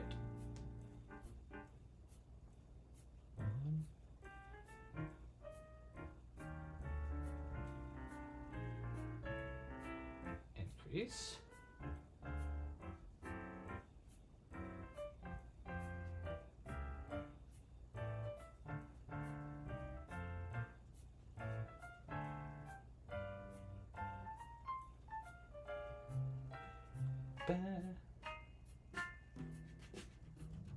Nice.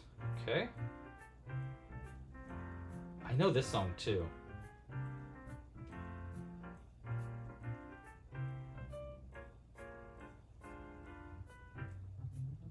What is this song from? That last one was Super Mario Galaxy? Yeah, okay. I was right.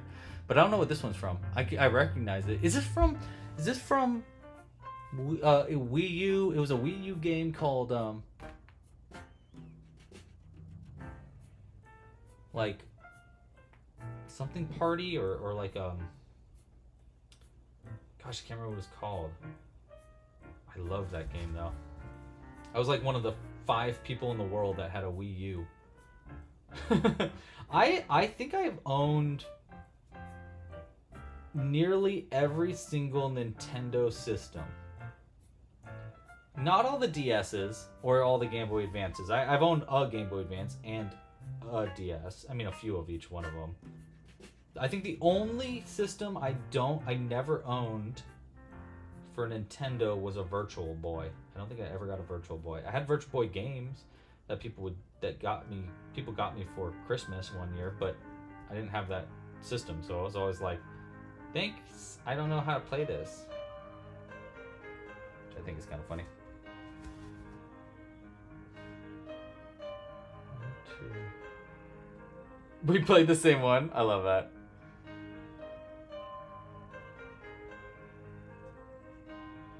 Three.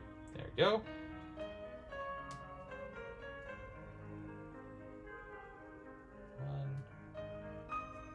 Ah! 2. There we go.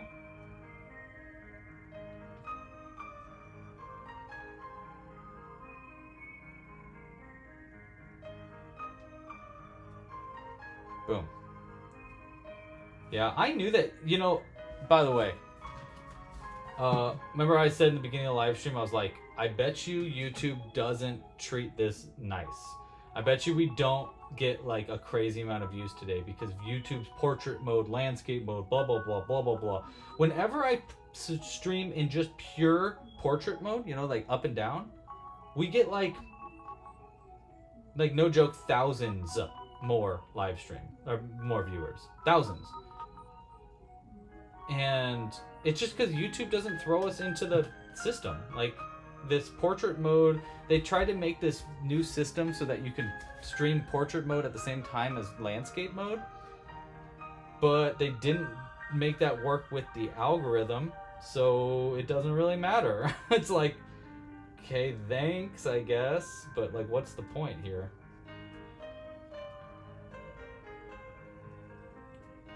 Yeah, I have a friend that's in that worked for YouTube Shorts, and I realized I should ask her if she's got any connections still in the live streaming section of YouTube, like company, so I could talk to someone there and be like, hey, as a live streamer, you guys got issues. You're making me want to go over to Twitch. It's an issues. Hey Amber, how you doing? Welcome to the stream. Hey Chrissy, how are you doing, you guys? Yeah, you can't hype up live. Yeah, exactly. See what I mean? There's like a bunch of problems with that. I agree with you, Celia. I love landscape mode personally. For watching these live streams, this is the right way to do it, in my opinion. But I want options for both because some people like it portrait mode, and then YouTube clearly wants to like push portrait mode live streams more than landscape because we get so many more views when we do it that way. It's just frustrating though, you know what I mean? Are we stuffing it with this? No, let's stuff it with little pieces of yarn instead this time. Because then it'll be like more of a dense stuffing at the top, which might help with, might help even more with like keeping this inside of the body. Or inside of the cloth. Outside. How are you? How have you both been? How you been, Amber? How you been, Chrissy? What you guys been up to? Making anything fun? Hey, what's everybody? Everybody that's currently in the chat right now, what have you been crocheting? I'm curious. What you been making?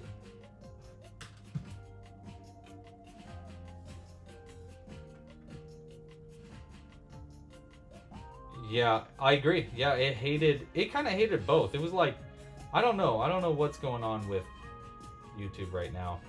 It's also like shorts are kind of messing with stuff. Like if I talked to someone at YouTube and they were like, you should make a different channel just to post your shorts because it'll ruin your YouTube channel if you start just posting shorts. And I'm like, what are you talking about, dude? Why should I make something new just for like what? Why? That is weird, dude. Okay. Shloop. We got an arm segment. Look at that. Looking pretty good. Looking pretty good. All right. Put that to the side. Now let's work on a claw. A claw. Oh, today was a rough day, but this is making you feel better? Well, I'm glad it is, Amber. I hope that your week goes as wonderful as you are. I hope it gets better and better. Timothy is working their way through the Goblin set. Heck yeah, Timothy. Hey, Tim, can I call you Tim? Or do you go by straight up Timothy? I'm fine with either. Just let me know. What's the nickname situation with y'all? Have you seen Stitched yet? Have you learned about Stitched? Because as someone that is making all the goblins, you probably want to check out Stitched. Because I think you're gonna really like it. It's kind of like a beta mode game. Like it's not. I never I released it, but it was kind of like I released the beta of the game. It was before I had ever made a game before. So there's a lot of I don't know. I'm gonna probably re-release it as like an official release somewhere down the line. But for now, all the rules are online. You can find them all at stitchthegame.com. Oh, you have heard about it. Okay, good. Whew. I was worried. You're working on your 2025 temperature blanket? That's cool. You know what? Salute you. Seriously, because I cannot work on a blanket. The biggest thing I've ever crocheted is a blanket that was 1/4 the size of a blanket. It was like a you can't even see. Like from the ground to where I'm at, like this tall of a blanket. It wouldn't even cover you like up to your belly button. Cause I just got bored. I got really bored of crocheting it. And then I ran out of one of the yarns and I didn't want to go to the store to buy more. And I was like, whatever. I'm just gonna finish it off here and give it to my aunt as like a, instead of it being a blanket, it's gonna be a throw that can go on the back of her chair or something like that. Hey, Kaylin, I will say a couple things. Well, first off, Kaylin commented saying they're still waiting for an app of some kind. Remember I said we got a lot of projects that I'm working on right now. Eyebrows. Me too. The other thing that someone said is, bruh said, what is the channel Amigurumi? That is my other channel. It started as the lefty channel for Club Crochet, but then I realized, what am I doing? I should just put all the lefty videos on the main channel. Let's see, wait, hold on, I gotta count. 1, 2, 3, 4, 5, 6, 7. Cool. But now it's just become kind of like a place where I can put my shorts that are just silly as like a secondary channel for that. And, you know, like memes and silly things. So if anybody's got fun ideas for memes or silly, I don't know, silly sounds that you think would make a fun short, feel free to send them over my way. I guess you can send them on Instagram, but I think there's other ways to send them too. I don't know. Okay, we're on round 5. Increase. Nice.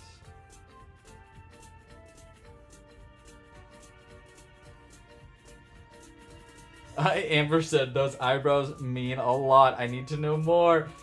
Just hold tight. Hold tight. I'm hoping I can tell you more about that stuff very, very soon. Honestly, probably pretty soon too, at the rate that we're going, because we're going kind of quick. So bear with me. We got a couple of big projects coming up very soon this year.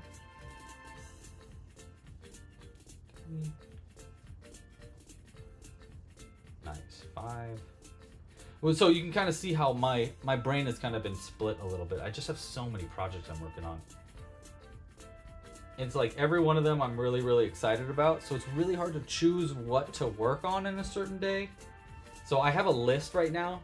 It's like, it's 7 big projects and then it's just like mini little projects that I need to work on too.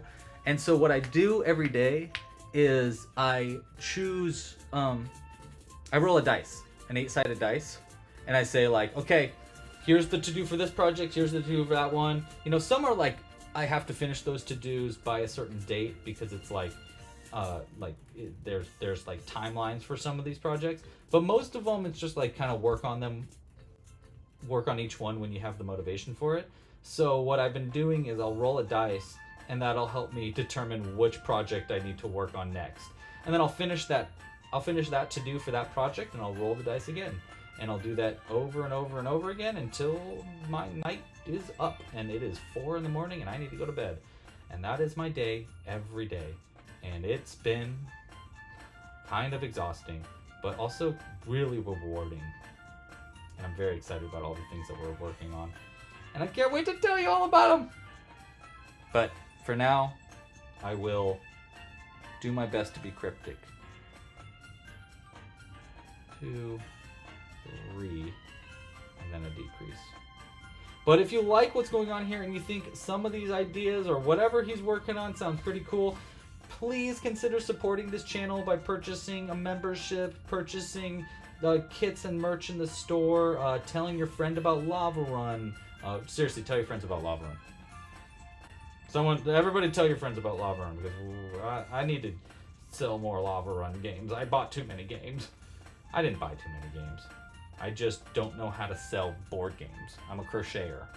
And so it's like a whole new side of the business that I'm like, I don't know how this works.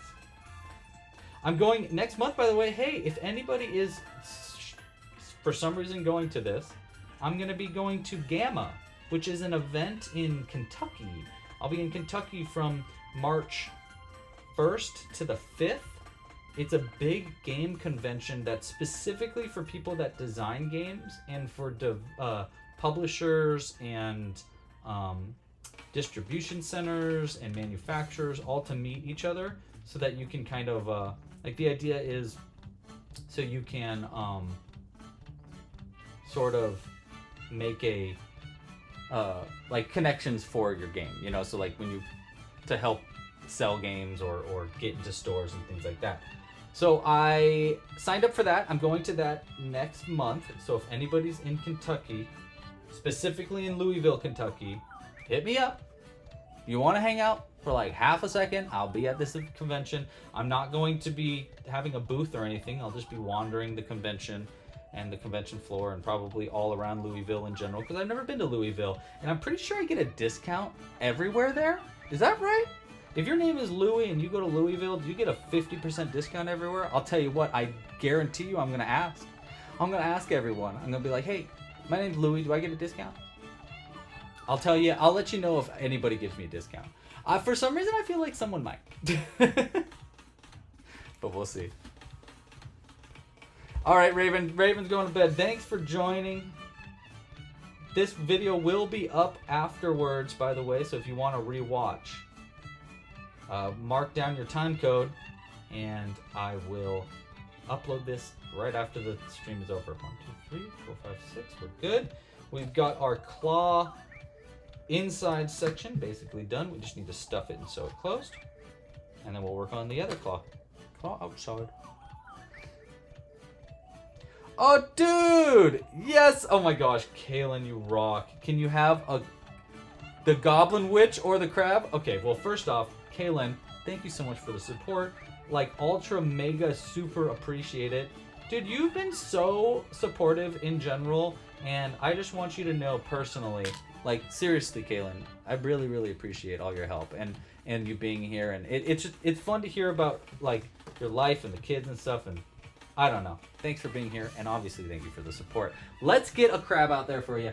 Okay, so Kaylin deserves a unique or a Goblin Witch. Ooh, Goblin Witch or a crab. I mean, we're making crabs. We should keep the crab thing going, right? So let's do a crab for right now. Here, I'll tell you what. We'll do a crab. This is what we're gonna do. So here's your crab, which you get to name. And this is the closest to a witch hat that I have currently made for a crab. That being said, though, we should totally do witch hats. Like a bunch of different kinds of hats for these crabs. Okay, but anyhow, this is the closest thing I got, which is our ice cream cone topper, which is kind of witch-like. Which I think we might have named the crab that was originally in this. Here, I'm going to take some of this stuffing out. But I don't remember if we did. But I think it's fair that Kaylin gets to name it officially. So we're going to throw this... Man, here, can we do it without any? Yeah, that's better. Okay. So there is your crab with an ice cream cone, a dripping ice cream cone shell. And we're going to throw that to the side back here. And Kaylin, you get to choose what their name is. And what is their spell? What's their... Give us a good idea for a spell that is unique to our ice cream cone crab. Scoops!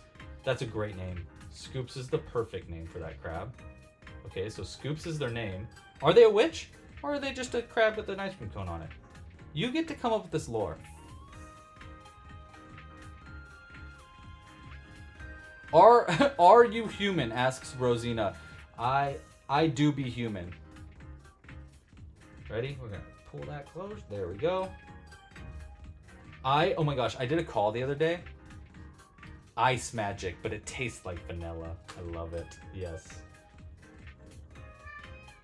Do you hear Jimbo? Jimbo says hi.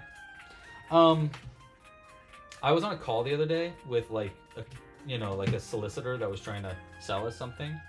And I was like, I stopped her mid-conversation. She was like trying to tell me about all these things. I said, oh, hold on, before you continue. Say potato. And she went, what? And I said, say potato. I don't believe you're not an AI. Tell me, say the word potato and I'll believe you. And she said, potato? And I was like, all right, cool, you can keep going. I just thought, I get a lot of people calling or texting or whatever that aren't real people, so you never can be sure. And she thought it was so funny. But I think it's a good test.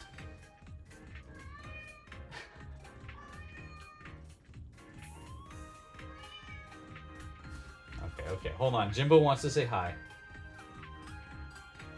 We're gonna get a quick hello, Jimbo. Come here. Come here. You can say hi. Yes. Oh, okay. Say hi. Hello. Can you say hi to them? No, now you're happy because you're being held up. Yes. You're a good boy. Here, we'll go to the face cam so they can see you bigger. There we go. Oh, we're a little low. Say hi, buddy. Oh my gosh. I swear you're getting heavier. Jimbo shot the biggest booger earlier today. It was nasty. Yes, hi, buddy.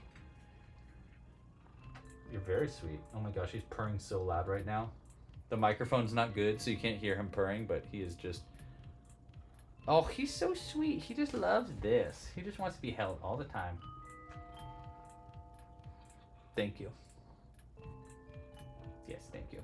You're very nice. You're a very good boy. Okay, I love you too. He's trying to make out with me, and it's not appropriate, Jiminy. But they love you. Look at all the people saying hi. Yes, he just wants to be included. Yes, okay, hello. Okay, I love you too, buddy.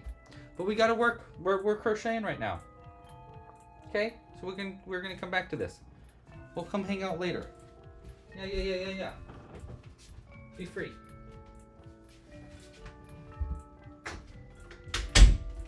And he's off to do something else.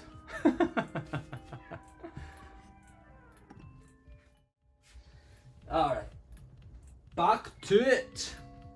We've got just a little bit more to make today.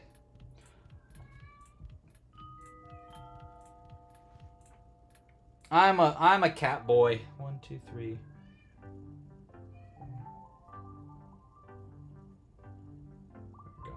I like cats. We got 2 kitty cats. Does Jimbo have his own town? Yes. Sure. The answer's sure. He's the mayor of Jimbo Land. You love my Irish accent. Well, thanks, Celia. I appreciate it, even though it's hot trash. Even though I cannot do a good accent. I don't know, is this an Irish accent or is it a Scottish accent? I think it's more of a Scottish accent. An Irish accent, hold on, I'll do an Irish accent. An Irish accent, I have to do it like this. I have to be old for an Irish accent to work out. Otherwise, I think it sounds more like a Scottish accent. But I've been watching a bunch of the traitors. So you hear Alan's accent all the time, and he's got more of a Scottish accent, he does. I do love the Traitors. Anybody else watching the Traitors? I've been watching it a bunch. We just watched the newest episode last night, and it is a juicy season, I will say.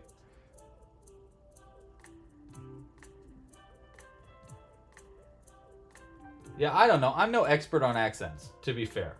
But I feel like there's a that I can do a difference. I don't know. It'd be fun to do like an accent class. Learn accents better.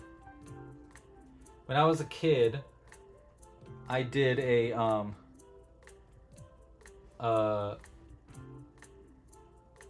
New Zealand accent for a long time.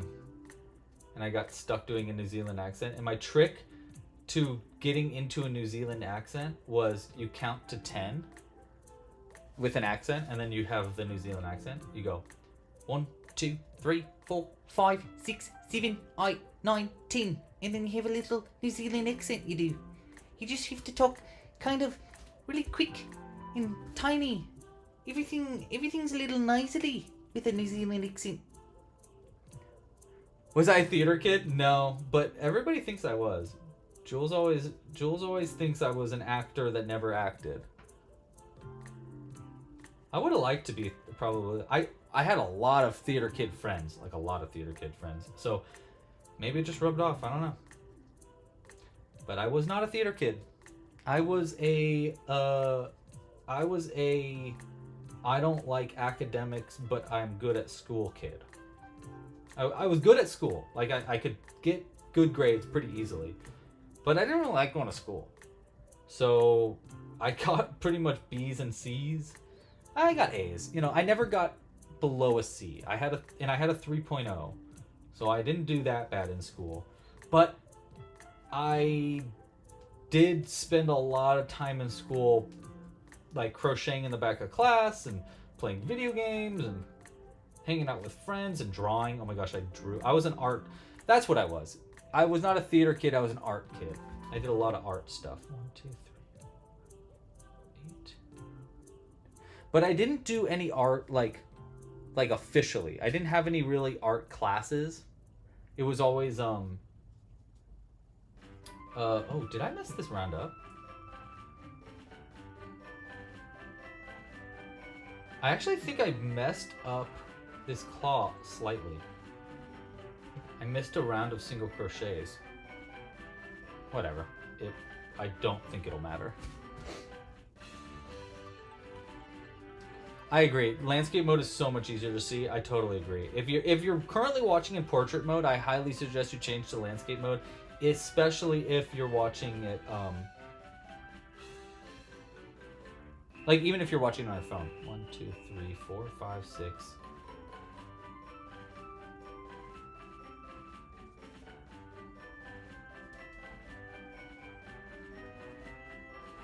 Chrissy said, I was just a loser kid laughing. LMAO. Me too. That's basically what I just said. I was an art, theater, nerdy kid. Yeah, I was not. No one thought I was cool. I don't know why. Oh, actually, you know what? Maybe I didn't mess up. I don't think I did mess up before. I think we're good. All right, 1.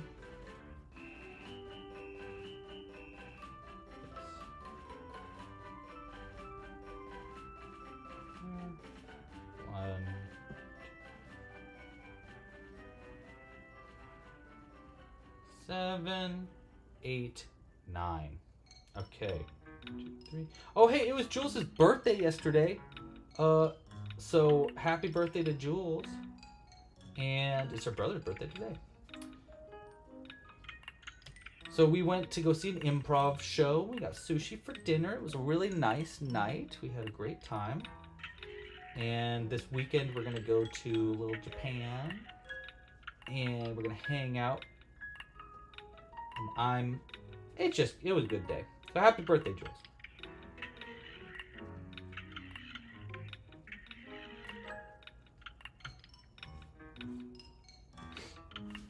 All right, Kaylin, have fun. Oh, dude, thanks, Kaylin. Good luck on the bath time.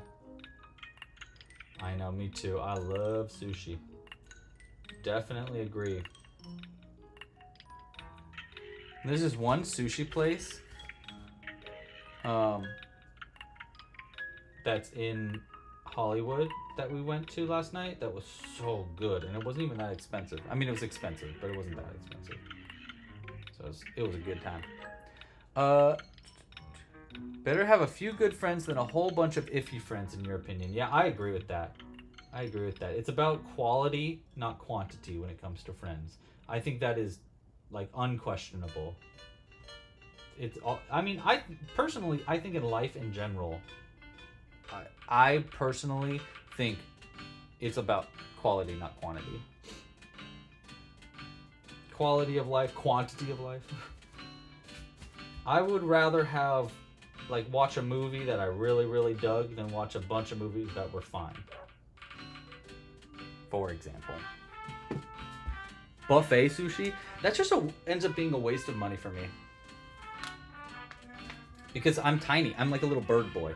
I eat seriously, I eat so little. And so during those, going to a buffet for sushi is always like, why am I wasting my time? Why am I wasting my money here? Because I'm not going to eat that much. 1, and then increase here. Nice. Okay.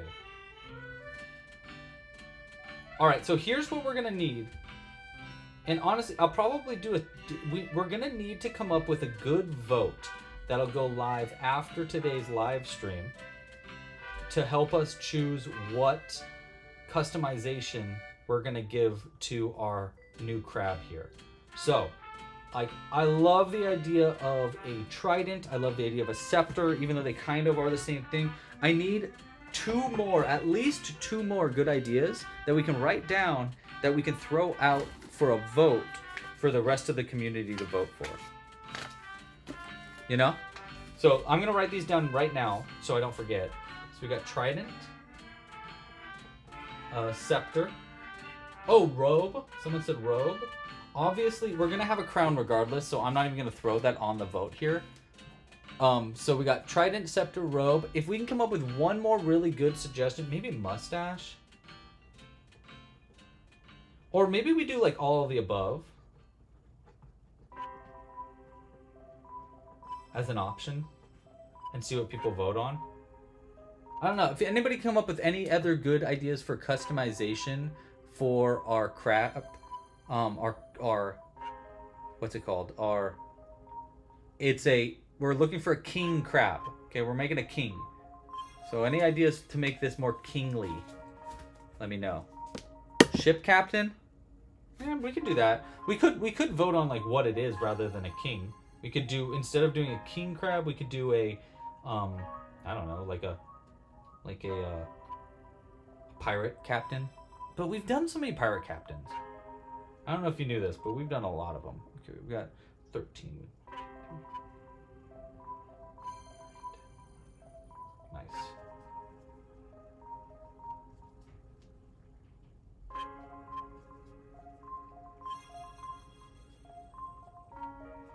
And then 2 here.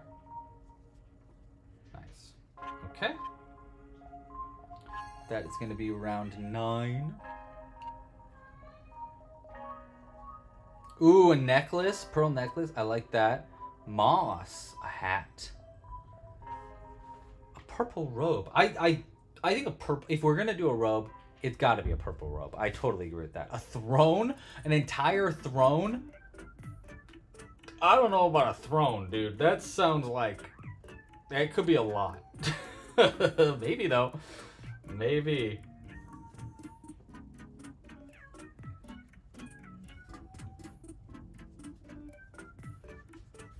Six, 7, and then we do the back loops.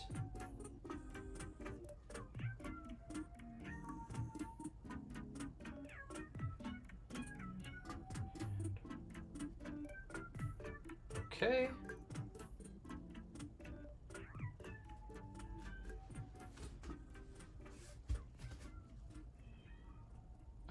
Jimbo's yowling.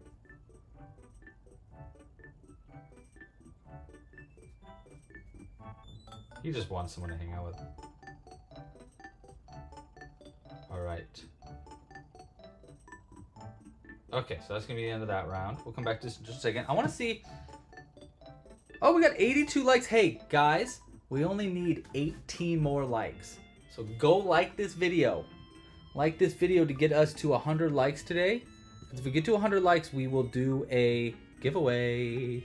We'll do a giveaway next live stream.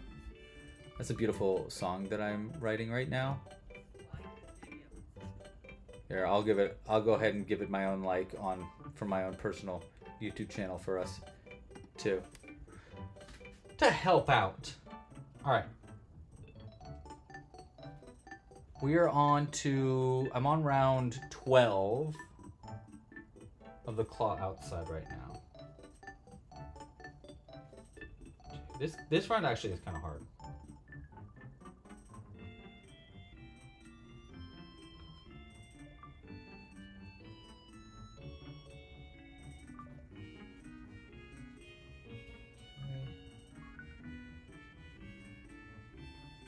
One.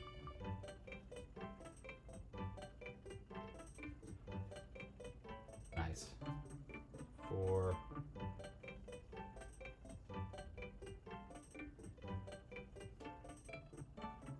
And then 5 and then decrease. Okay.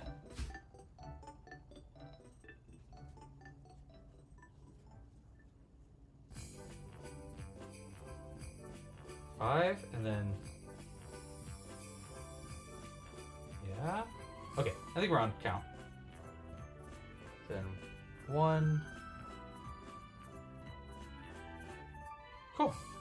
Nice. It's coming together, right? That's coming together. Okay, next round. 12.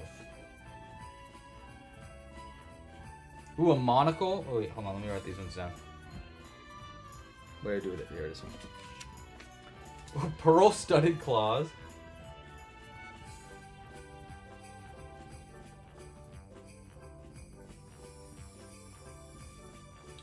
Monocle.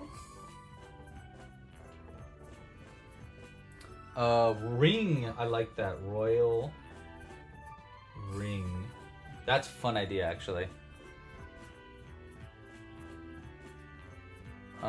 I don't know what an epaulet is, so I'm gonna look that up. Epaulet. Gold epaulets. I don't know what that means, but we'll figure that out. How do you become a member? Well, thank you for asking. Appreciate you for even asking that, Chrissy. You can become a member at just go to clubcrochet.com, and you should be able to sign up there. I honestly, even if you don't want to become a member, I highly suggest you get an account on the website. You can get it for free. You can just sign up for an account because you can get Untangle credits, which will give you access to patterns. So basically, you get free patterns for just having an account on the website. But memberships start at only $5 a month too, and you can always get you can always cancel it at any time, and those give you membership access to patterns and sorry, where was I here? 1, 2, 3, 4. They give you access to the library of tutorials. We come out with new ones all the time. You get discounts in the shop. But yeah, you can learn more by just going to clubcrochet.com. And again, if you're watching this right now and you're considering a membership, I mean, that would be great. I would love it if you got a membership. And honestly, I think you will love it too. Straight up, I think it's a crazy good offer. I give a lot of patterns away for members. But if you can't become a member, just create an account. I do think that's a really good way to support this channel also, and you do get a lot of free patterns with just having an account on the website. So regardless, I think it's worth it. Hold on, I need to count here. I messed up. I knew I messed up. Okay. Let's try this again. 1, 2, 3, and then 4 will be here. And then it's a decrease. Got it. Okay. I was off count by 1 stitch. Oh, big deal. 2. And 4. Jules and I are going to play a little game of D&D later tonight. I'm very excited about that. We're going to start trying to DM for each other. So I'm excited. And we think we're going to make some quiche for dinner because we have too many eggs right now, which is a very rare thing to have in America, is too many eggs. We're lucky. We're fortunate. We got a bunch of eggs because my mom and dad have eggs. Or they have chickens. So they gave us a bunch of eggs. And then we didn't realize that those were in our fridge. And then we bought eggs. So now we're like, we need to make omelets or something. So I'm excited. Oh, an epaulette is a shoulder piece. Yes, of course. Yeah, that's a great idea. Great suggestion. 1, 2, 3, and then a decrease. So our plan today, by the way, we're gonna go just not too much longer. I want to finish up. Obviously, we're gonna finish up this claw, and then I want to get started on the body. Probably get to where the face is, and then we'll save adding the face until next live stream, which will be on. Probably, I'm gonna try to do it on Wednesday, but if I can't get it to Wednesday, then we'll do it next Friday. But my goal really is to do next Wednesday as like a work in progress live stream, and then on Friday we can do a Valentine's Day live stream. 4 and 5.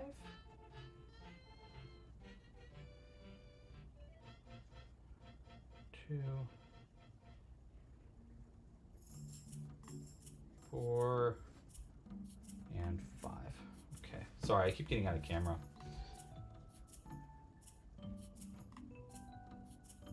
1 and 2. Okay. Just a couple more rounds left for our claw outside, by the way.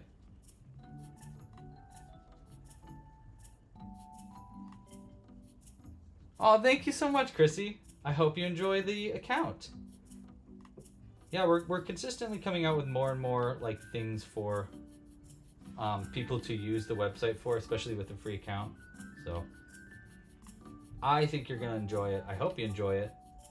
There's a decent amount of free tutorials that you get with that free account. Like I know the pet rock is a free pattern, and a lot of the dinosaurs are free. So you do get a lot with the free account still. Henry is a cool dude. I agree, Swift. I agree.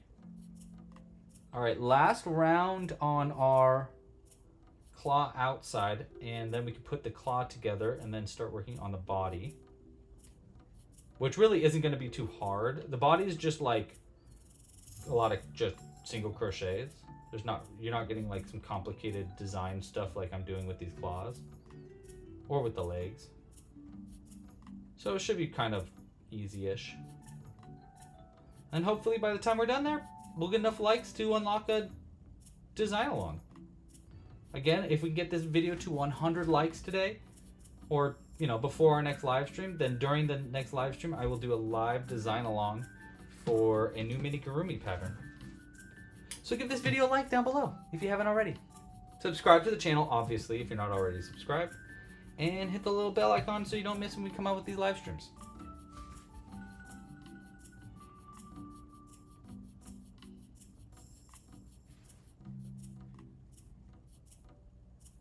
All right, we want to go from the outside like that into there.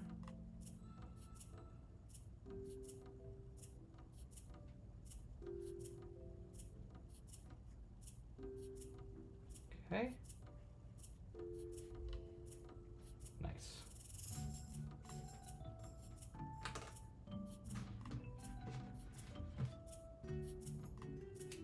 All right, let's put together this claw now, just like how we did our last one. So we take the inside part first, throw this tail end through the inside there. Okay.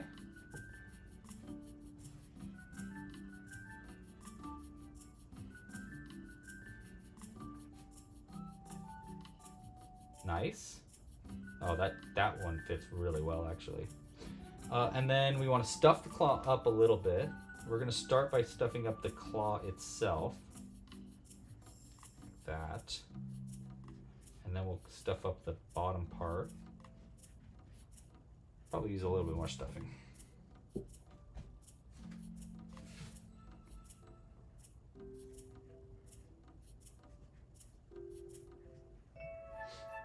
Thank you, Reika. I appreciate that. Yeah, I am very good at crocheting without a stitch marker. It's kind of, I like to crochet without a stitch marker more than with a stitch marker usually. I usually only use stitch markers when it's like the video tutorials.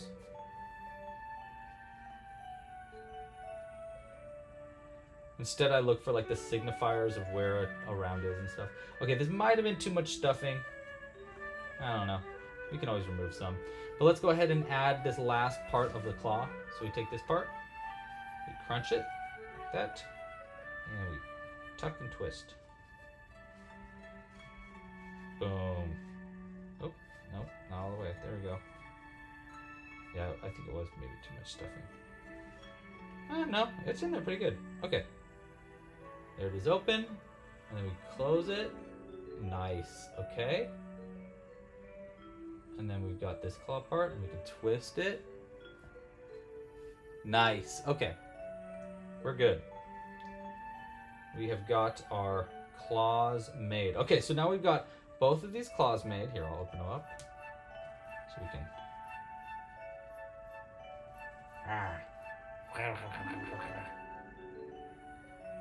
He's holding hands. Okay. We got our claws. We got all the legs. Let's get started on the body. Thank you, sweet. I appreciate it. Fire.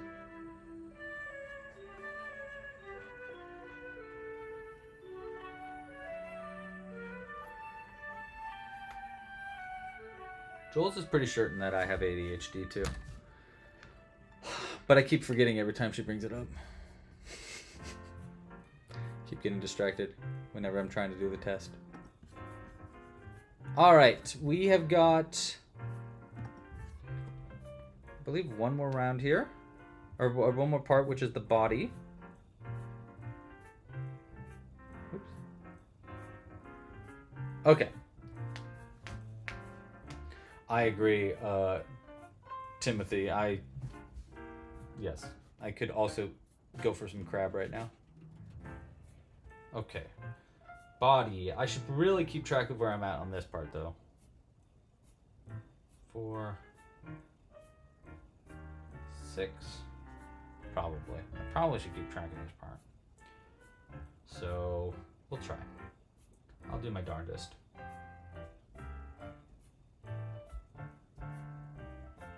Two. Oopsies.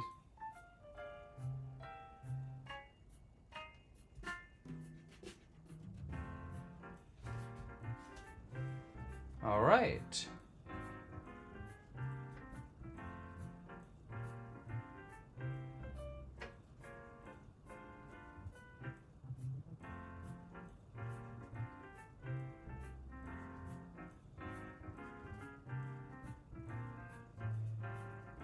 Okay. Now's where I'm going to put a stitch marker in here. We will use the stitch marker, that way I don't lose where I'm at too easy. We're just going to do a really itty bitty stitch marker though. All right.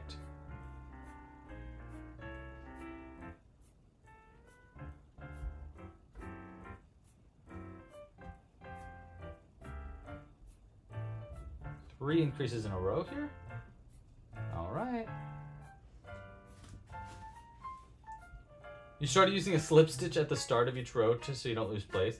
Yeah, but then it leaves like a big marker every time. Like you join the rounds. And that also, honestly, dude, that could mess up patterns, lady. Like, I don't know. Like it'll skew where things go, and if it's extremely specific, like in my case, like if you did that with these claws, it might mess it up. But I don't know. Yeah, that's the way I do it too, is the way that Cooper's saying, where we kind of like look at where the increases are in the previous rounds to keep track of where the end of the round is. That's the way I like to do it. Okay. Pull that one up.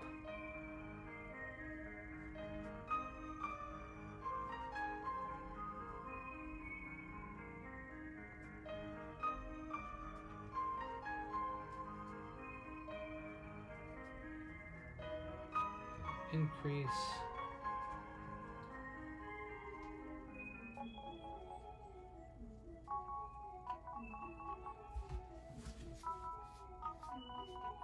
Yeah, I agree with that, Timothy. Whenever I do a slip stitch and then chain 1, it messes me up too. And I'm pretty experienced. But it kind of like moves where the round end is, and it's like, okay, wait, do I finish the pattern in the slip stitch? Or do you want me to finish the pattern in the first chain that you made? Or do you want me to slip stitch into the first stitch that you made? There's like a lot of different ways you can go about connecting rounds when you're doing that slip stitch and then chain 1 method. And I think it's kind of like, I don't know, preference based on the pattern maybe? I don't know. I totally agree with you though. It can get confusing when you're doing that slip stitch method, in my experience. Okay. What's next? That was round 4. So now I'm on round 5. Okay. Okay, yeah, this round's kind of hard, so I am gonna pay attention-ish here. Shout out real quick also to Cooper, who helped us get this pattern on the website today. He killed it, dude. He did such a good job. Increase. Single crochet 2. Increase. And even did things that I wasn't even like thinking about. Like in this round that I'm working on right now, I'm on round 5 of the body. He bolded like the certain places where there's increases and stuff, and it makes it so much easier to crochet it. It's a really good idea, dude. So just shout out Cooper, thank you for the help. Really, really appreciate it. This pattern would not have been ready today if not for Cooper's help. So shout out to Cooper, thanks for helping us out and making this thing a reality. Increase there. And increase here. Alright, so we only really have a few more rounds to go before the end of today's live stream. And again, I'll be back again on Wednesday. Maybe on Friday. It depends on how my Wednesday is. I actually haven't looked at my calendar, so I probably should do that before I say it's going to be on Wednesday. Actually, you know what? I probably should do that. Let's just do that real quick. So I can make sure I can do this on Wednesday and what time if I do. Hey, I actually don't. No way. I don't have anything on next Tuesday. On Wednesday. As of right now, I don't have anything on Wednesday, which is crazy. That is very rare for me to not have something on my schedule. But right now, there's nothing on Wednesday, so I might be back on Wednesday. We'll see. So if I do it on Wednesday, I'm going to guess 3 p.m. Pacific Standard Time. Keep it the same time. A little work in progress Wednesday, where we'll finish up this crab. We'll add a bunch of customized features to them based on all of your suggestions throughout today's live stream. We're gonna vote on those after today's live stream, by the way, so keep a lookout in the on the community channel of our YouTube channel so you can vote correctly. I will also put it in the email So I'll email you probably on Wednesday, and say, hey, new live stream today, join here, and you can get the, you can vote here on what we're adding to our character. So that's another reason why I say get an account on Club Crochet, because then if you get an account on Club Crochet, you join the newsletter, and so you'll get notified for things like when votes are going live, or when we want to, when a live stream starts. And again, feel free, please like this video if you can. We're looking to get to 100 likes before our next live stream on next Wednesday. And if we do get that many likes, we will do a design along for a new pattern too. So that's kind of a cool little bonus. All right, so the end of that round. And I believe that's all the stitches we needed for the body. Let's count our stitches real quick. I should have 38. That's our goal here. 4, 5, 6, 7, 8, 9, 10, 11, 12, 13, 14, 15, 16, 17, 18, 19, 20. 1, 2, 3, 4, 5, 6, 7, 8, 9, 30. Looking good. 1, 2, 3, 4, 5, 6, 7, 8. You bet your bippy. We are on count. How great is that? All right. Let's see, how many more rounds to the face? Okay, we're gonna make all the way till we get to round 12 is what we're aiming for today. I'm actually gonna do a little sooner than that. So we're gonna go to we'll do round 11. We'll get down to round 11, and then we will, we'll end today's stream. So we've got only 4 more rounds to go.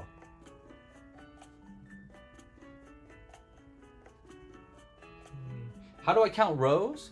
I count rows a little weird. I count rows by going to the last. So I'll do like this. It's a good question, actually. I'll get closer to the camera for you. So this is how I count rows usually.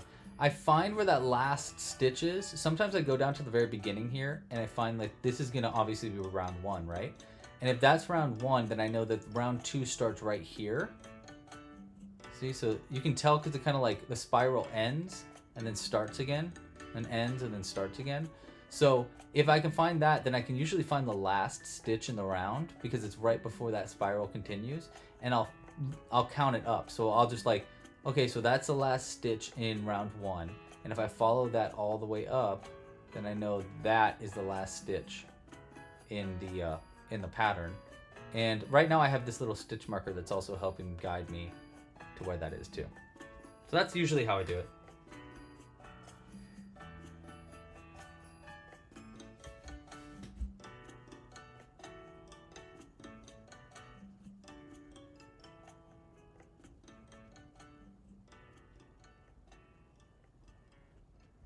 Yeah, but this round's all single crochets just into the front loops only. So sometimes that method for counting rows, or finding your finding the end of the round and being able to count your way down and up, can get messed up if you are doing some weird stuff with your crochet, but usually that works pretty well.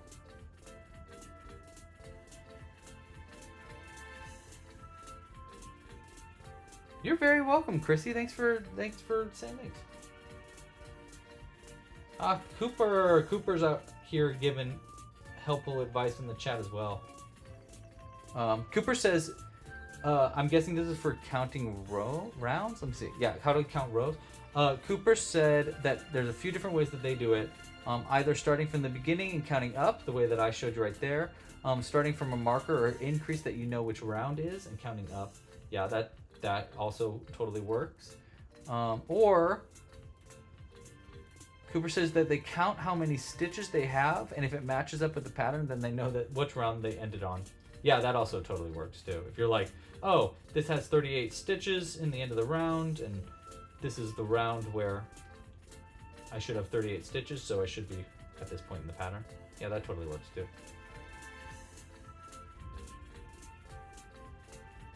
All right, just a couple more rounds here.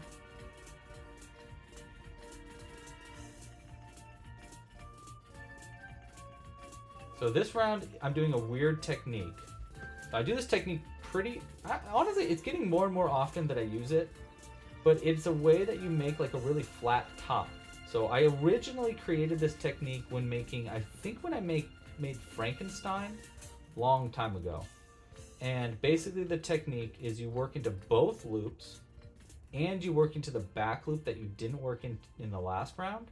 And therefore it pulls your stitches down really tightly and it creates this like sharp edge. You can kind of see it right there. See how it kind of creates like this 90 degree angle? Super useful for certain patterns like Frankenstein where you want like a really flat topped head, or I use it in my my present pattern so that you can make a topper that goes on top of a box. Yeah, there's a bunch of different ways to use it. I made a slime mold once using this technique. It looked really cool.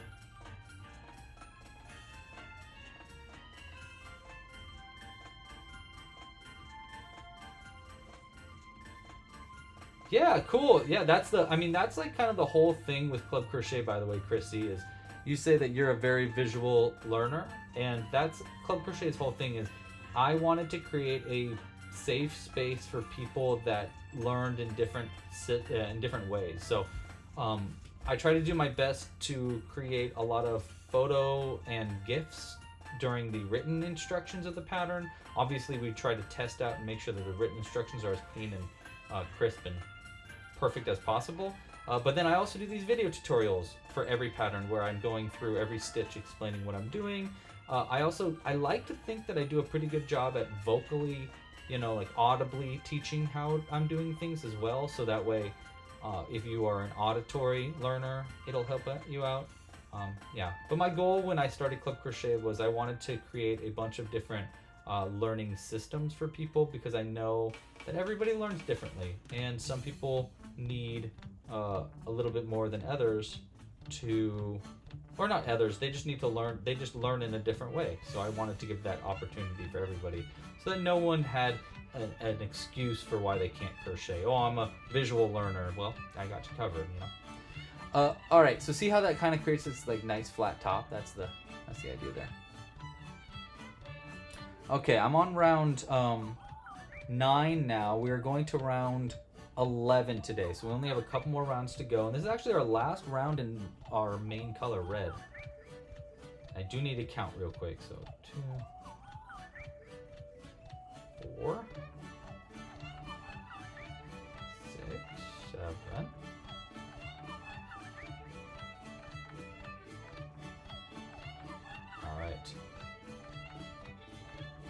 12, and then we'll decrease. Nice.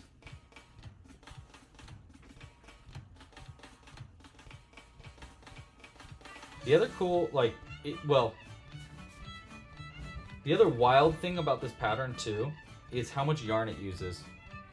I talk about this a lot in the pattern itself, but check this out. We're almost done with our red, right? This is going to be the 1, 2, 3, 4, 5, 6, 7, 8. Sorry, 1 second. 11, 12,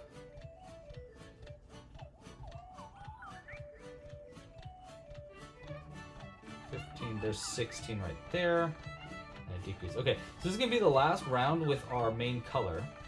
And this pattern uses nearly an entire ball, almost perfectly, of our Club Crochet Amigurumi cotton yarn. So it's kind of a perfect project for our Club Crochet yarn. So check this out. That's our last stitch. Here, I'll change to white. That's our last stitch in red, though.